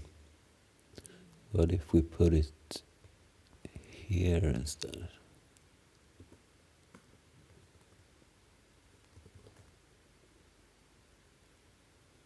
Returning block lists double star.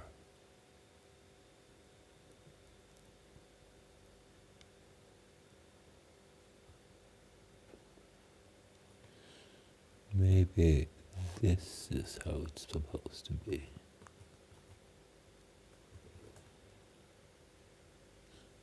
Cool. It compiled at least, but I don't know if it works. Show block list undeclared, that's true.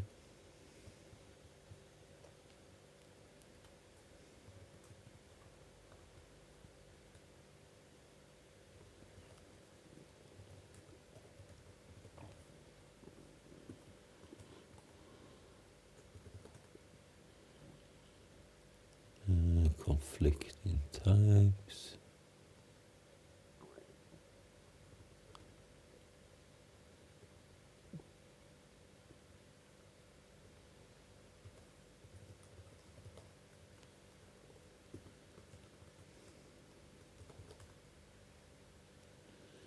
Expects matching unsigned int. 307. So we need to cast this into a regular int.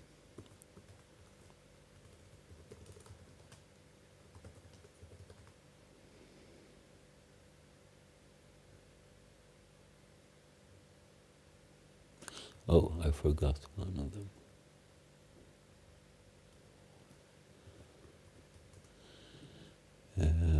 N should this be. And what's this? Cast to pointer from integer of different size.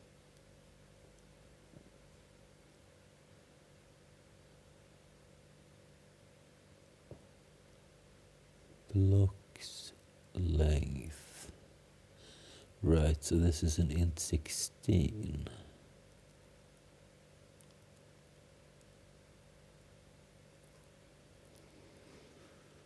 443.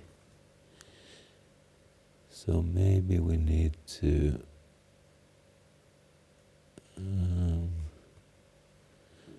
what if we cast this to an int 32 first and then into a void? Can we do that?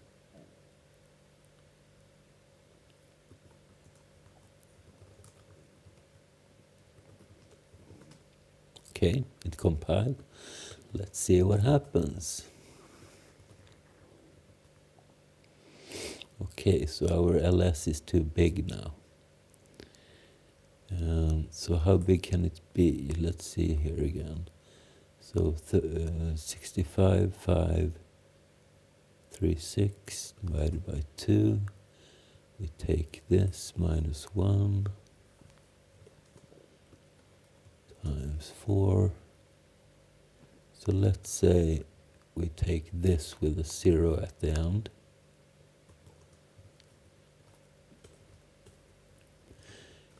And we take this number of bytes from this ls. So we create a new ls. Blocks. Block size of 1, count of this.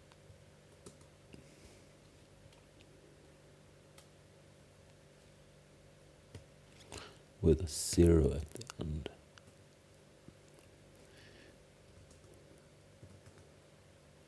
So now we have this file, which is slightly smaller than the maximum size. So we run our CC on this file. Let's see what happens. Okay, so here is the list before it's sorted. And now we're sorting that list, and then we will apply our filter function. And it's a little bit slow sorting this stuff, so maybe we need to reconsider how we sort it. Because it was quite a lot faster before we reversed that list. So maybe it's better to sort it in ascending order and then reverse it afterwards. We need to take that into account. Okay, so we get two block lists. The first with a 0 length and the second with a 1 length but all zeros.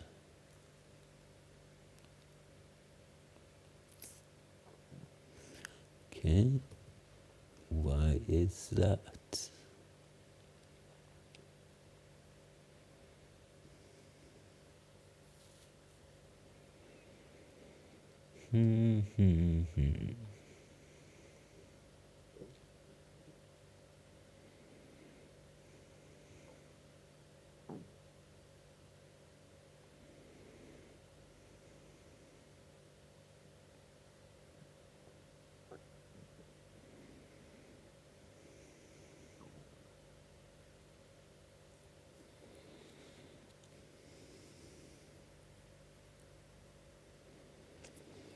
So we run the f function, we provide the n, which is increasing.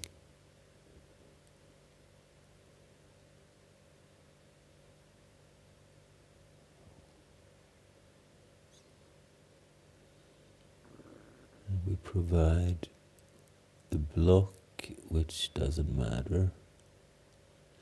We provide the two arguments.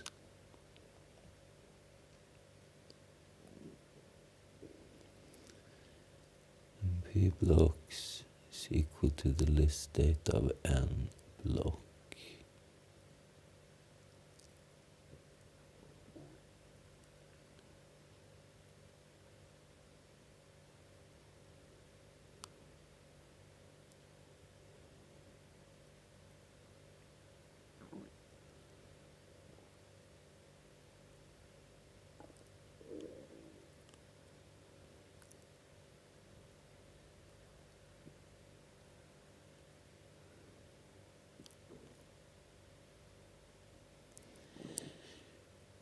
I think this looks right. Let's see how we call this thing. So we provide the head function with a 0 and this.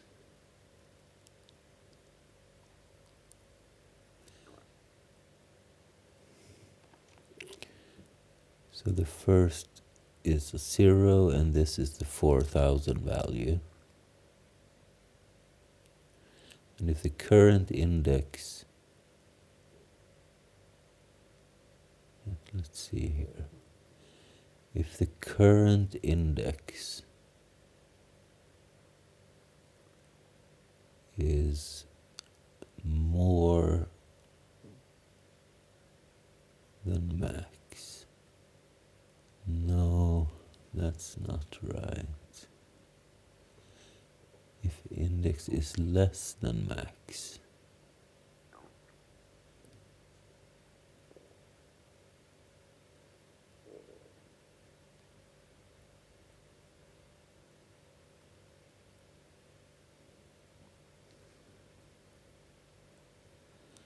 and what about here?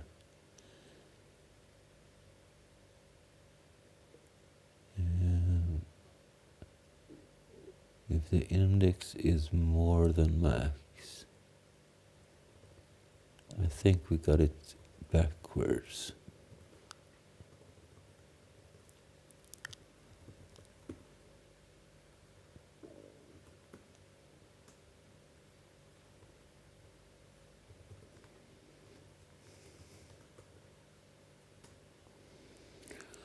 Alright, so let's try this again.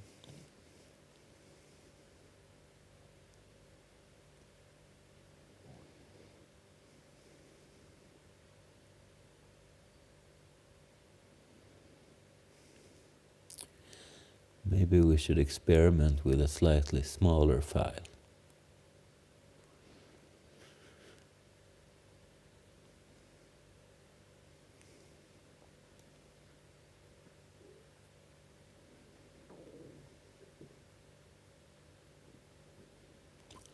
Come on, come on, come on. Come on. Oh, here we go. So let's see here. The block list is of maximum length, and we do get some results here,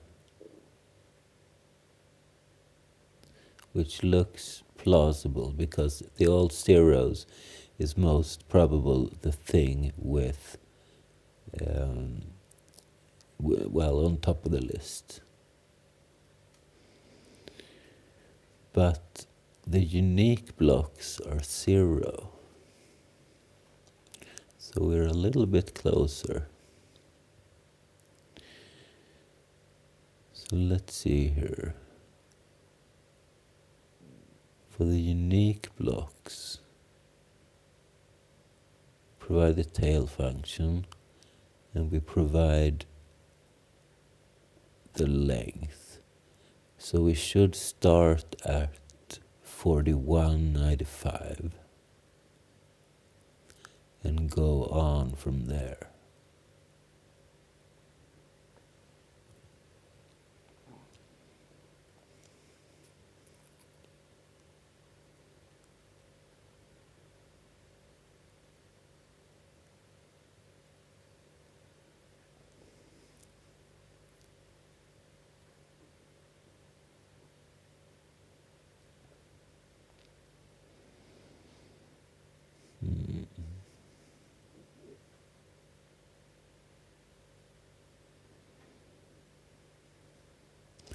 Oh, wait.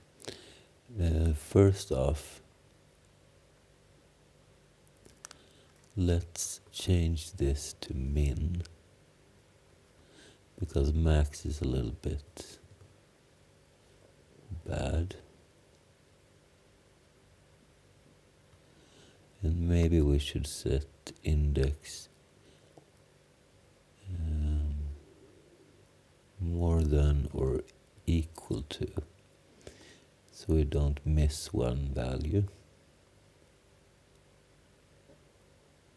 And maybe we can take the first argument here.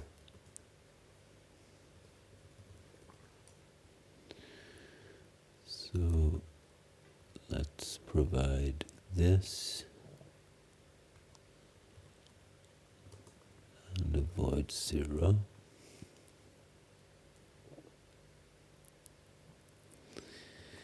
And we need to go to our filter blocks, because we set a maximum here of this. So it's not n that should be like this. It is the number of items.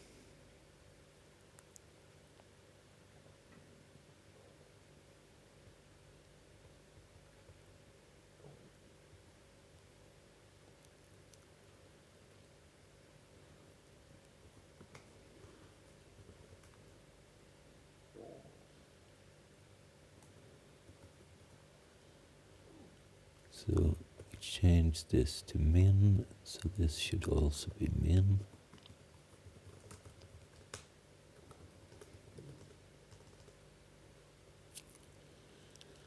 And this time I believe it is going to work.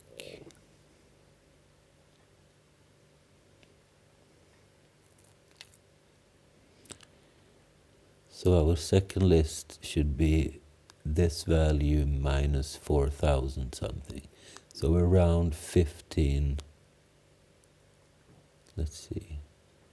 No, it should also be 4,000 something.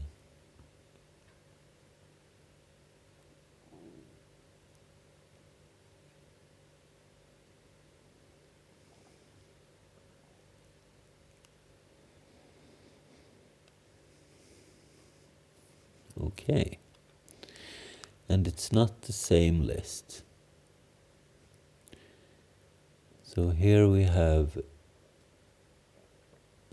some of the uniques, I guess.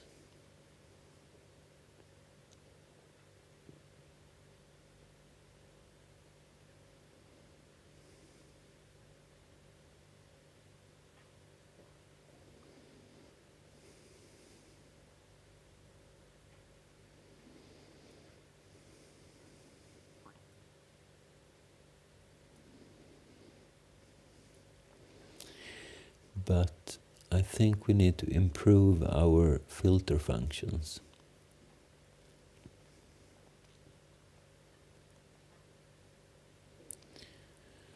So let's say instead of providing just an int32 with a value, let's provide the entire AMT entry.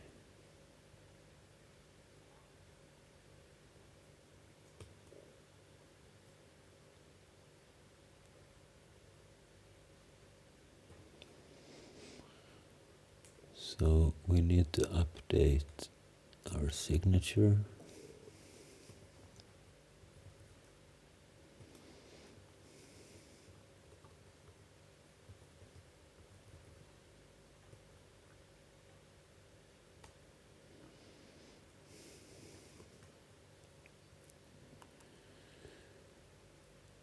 So this val right here should be an AMT entry instead.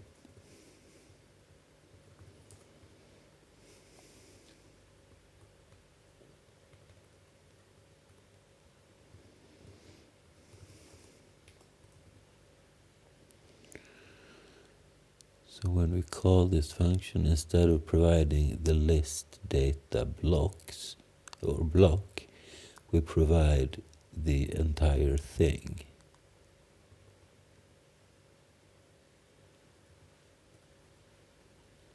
Like this.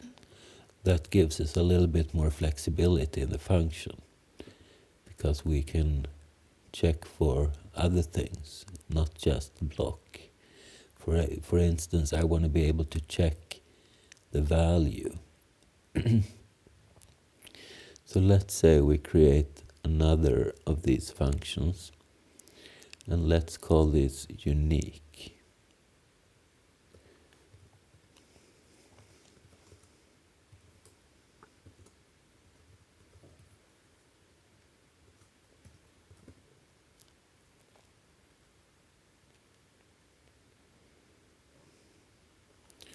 Or let's call this one amount.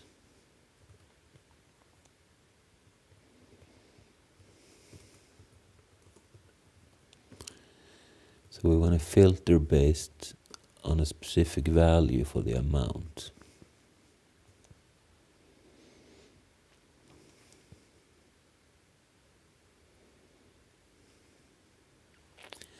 How big is the amount in 32?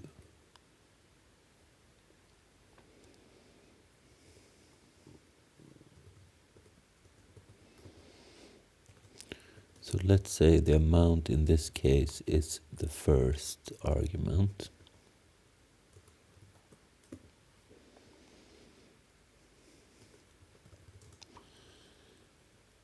And if the amount is equal to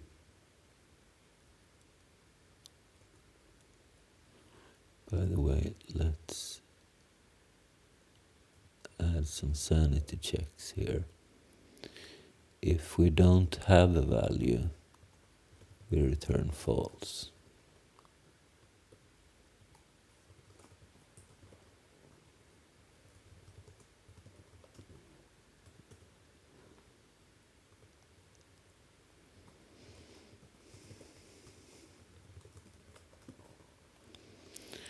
Otherwise, we check if the amount is equal to the value amount. In that case, we return true, otherwise false. So now we can create the unique. So let's see, we have index, val, arg.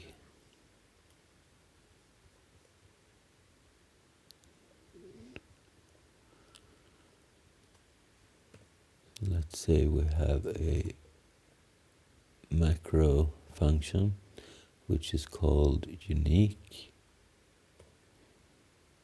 and we have the index, the value a1, a2,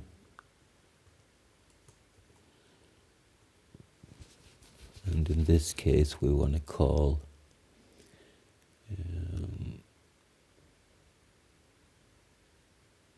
what did we call it? Amount, yes. So we want to call amount, and we want to provide the I. We want to provide the value. The first argument should be 1. So we want to check if the amount is 1. Second should be 0.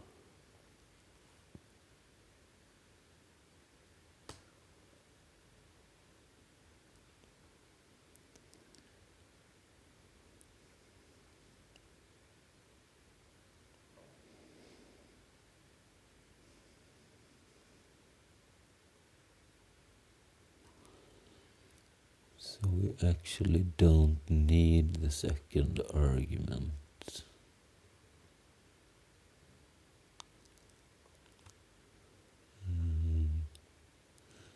And we don't need the first either.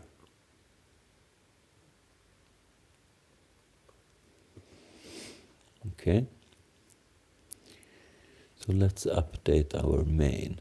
We don't just want to grab the tail here.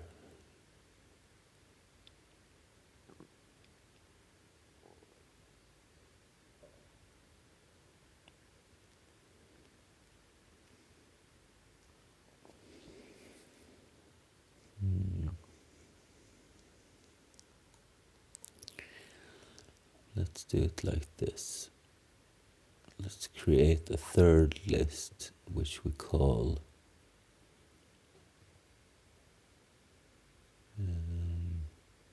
list tail.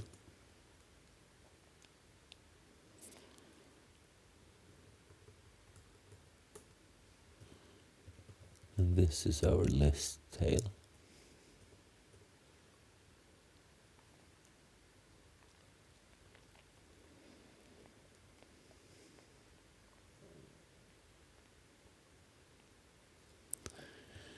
And if we have a list tail,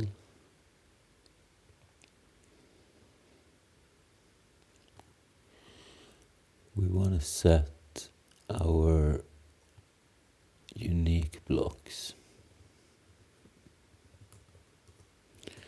equal to filter blocks, and this time we're gonna, no, we can't really do that, can we?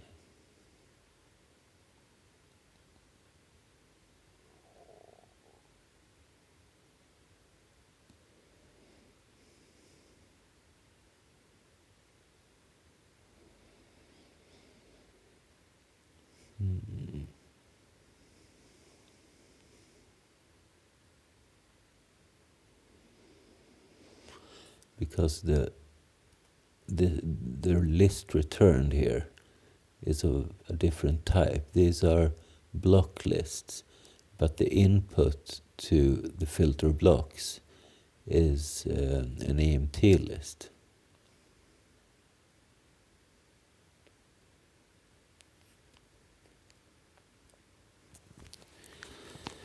So how do we handle that?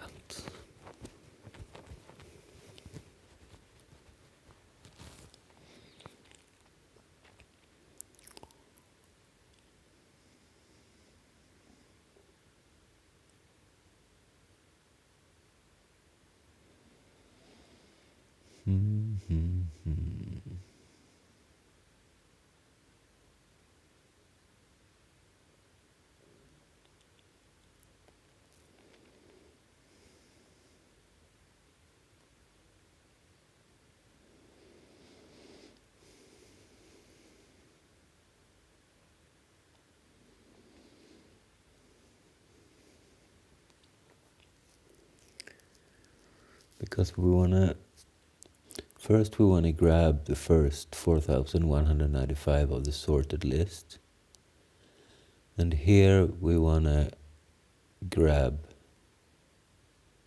the rest, and from the rest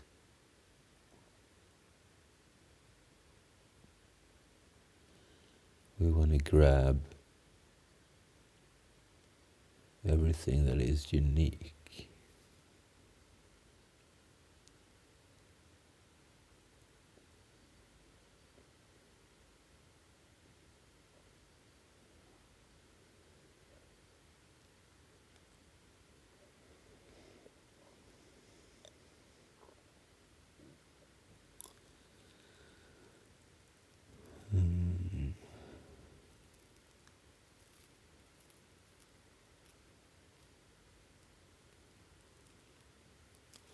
Or do we really need to? Because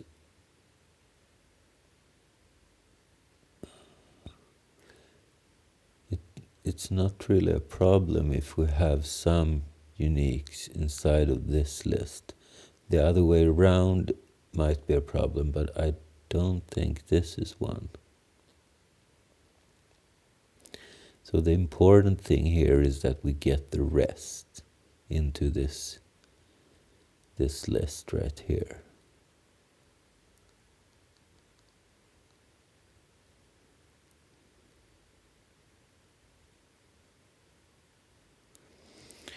But we should call it the list tail instead of unique blocks, because they aren't necessarily unique. So let's say list tail here instead.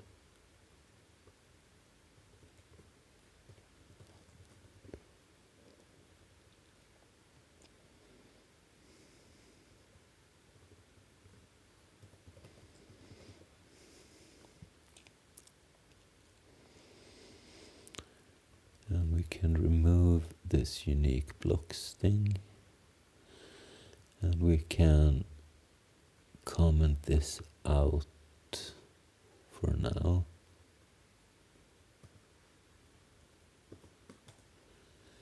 We maybe need it later, but not right now at least.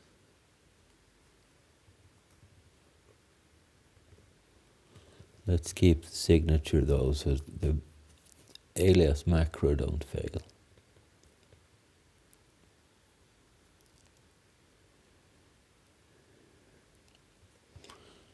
Or actually we should probably not keep that either.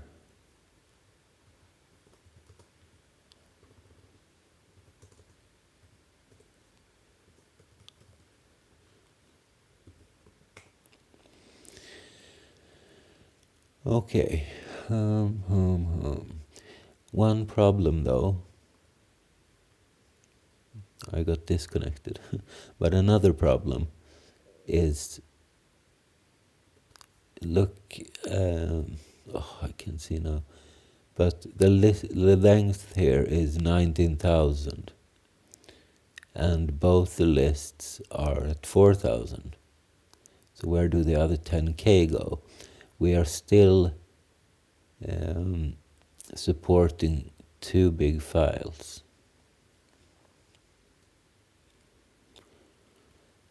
So we need to remedy that. So we won't be able to support very large files for now, but my intention is that we can divide the file up in some clever way later on. But for now, let's set our maximum to this number of blocks times 2. So these are the number of blocks. And let's say we take one less, 89. And this number of blocks becomes this file size. So this is our new max.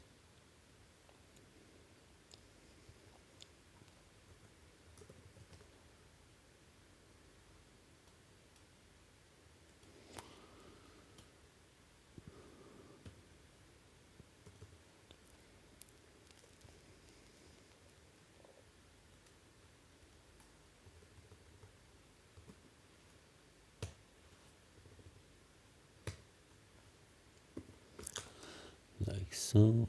And let's also update this right here. So now we need to recreate our file. Let's change ls to ls2. We dd this ls2, of ls, byte block size 1, count this, and one less.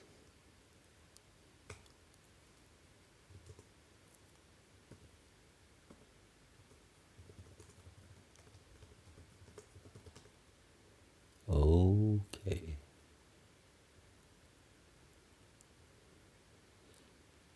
So why did this happen? Unknown type name, AMT entry.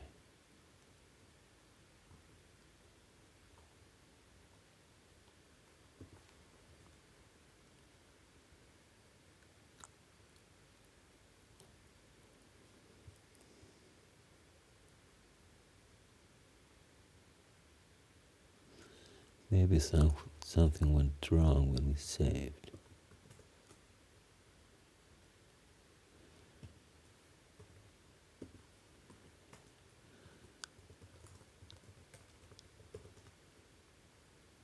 No. Line 25 in the H.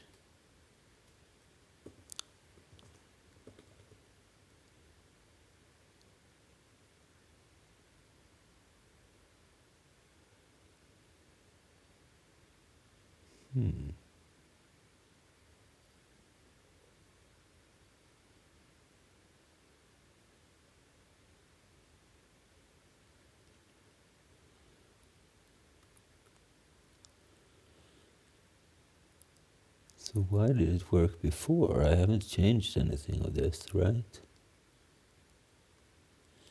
Unknown type name filter func.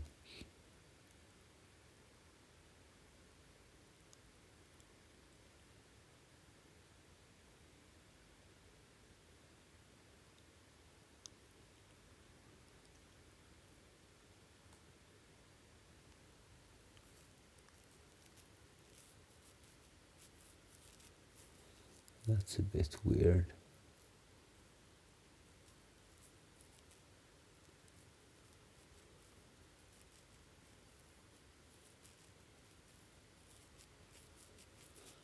Where do we define AMT entry? Here.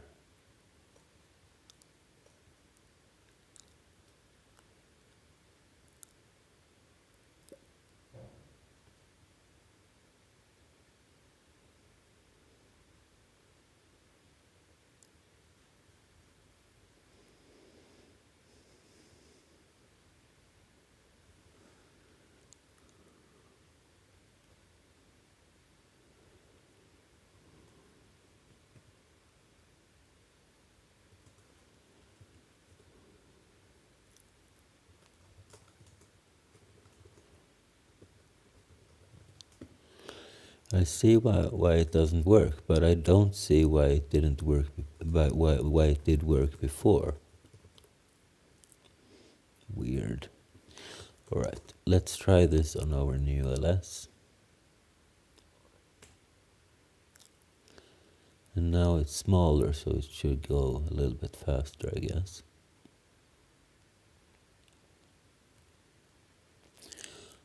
Alright, so the first list is maximum size, which was expected. Second list is just 1200, which is great.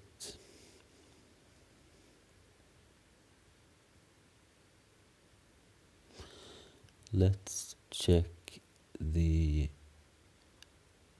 last entry.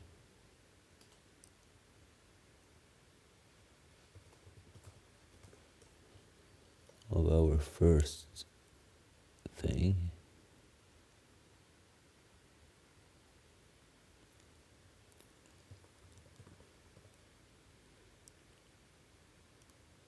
So our sorted list, data at this position, or maybe this -1.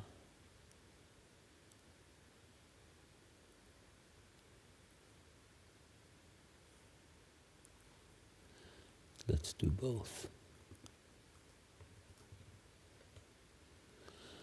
I just want to see if this is unique or not. Oh, why am I keep getting disconnected? I wonder if it's my Wi-Fi or my ISP.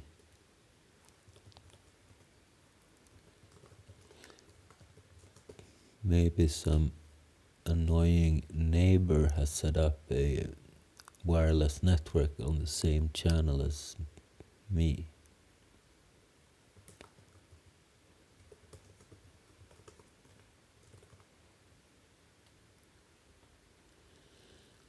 I didn't get disconnect from the VPN though,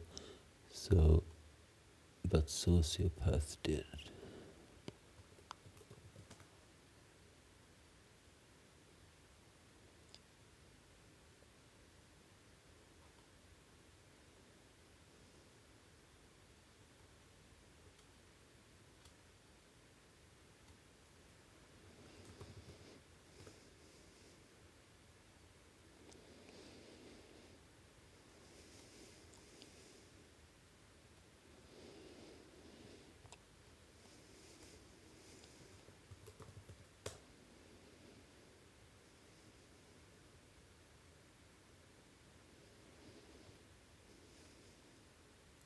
Okay, there it gone down.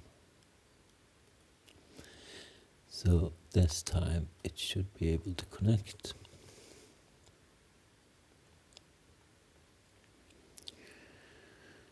So let's resave both files.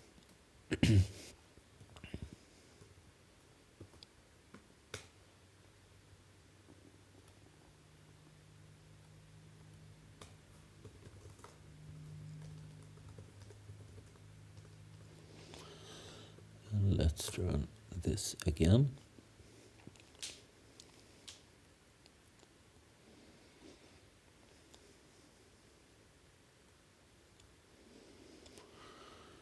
So let's see here.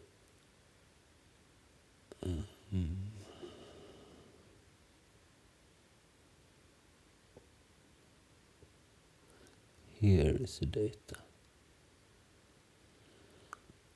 Okay, so at this index we are in the unique area, as we can see here. So it seems like it's well dimensioned, because we want to room every non-unique into this first list, because that is what we will be able to compress the most.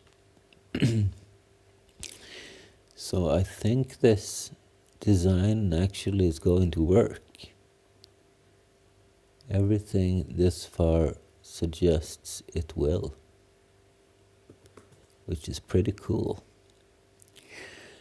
So now we have divided the thing into two different lists in a quite nifty, elegant kind of way, using a filter function which takes another function as an argument, so a higher order function.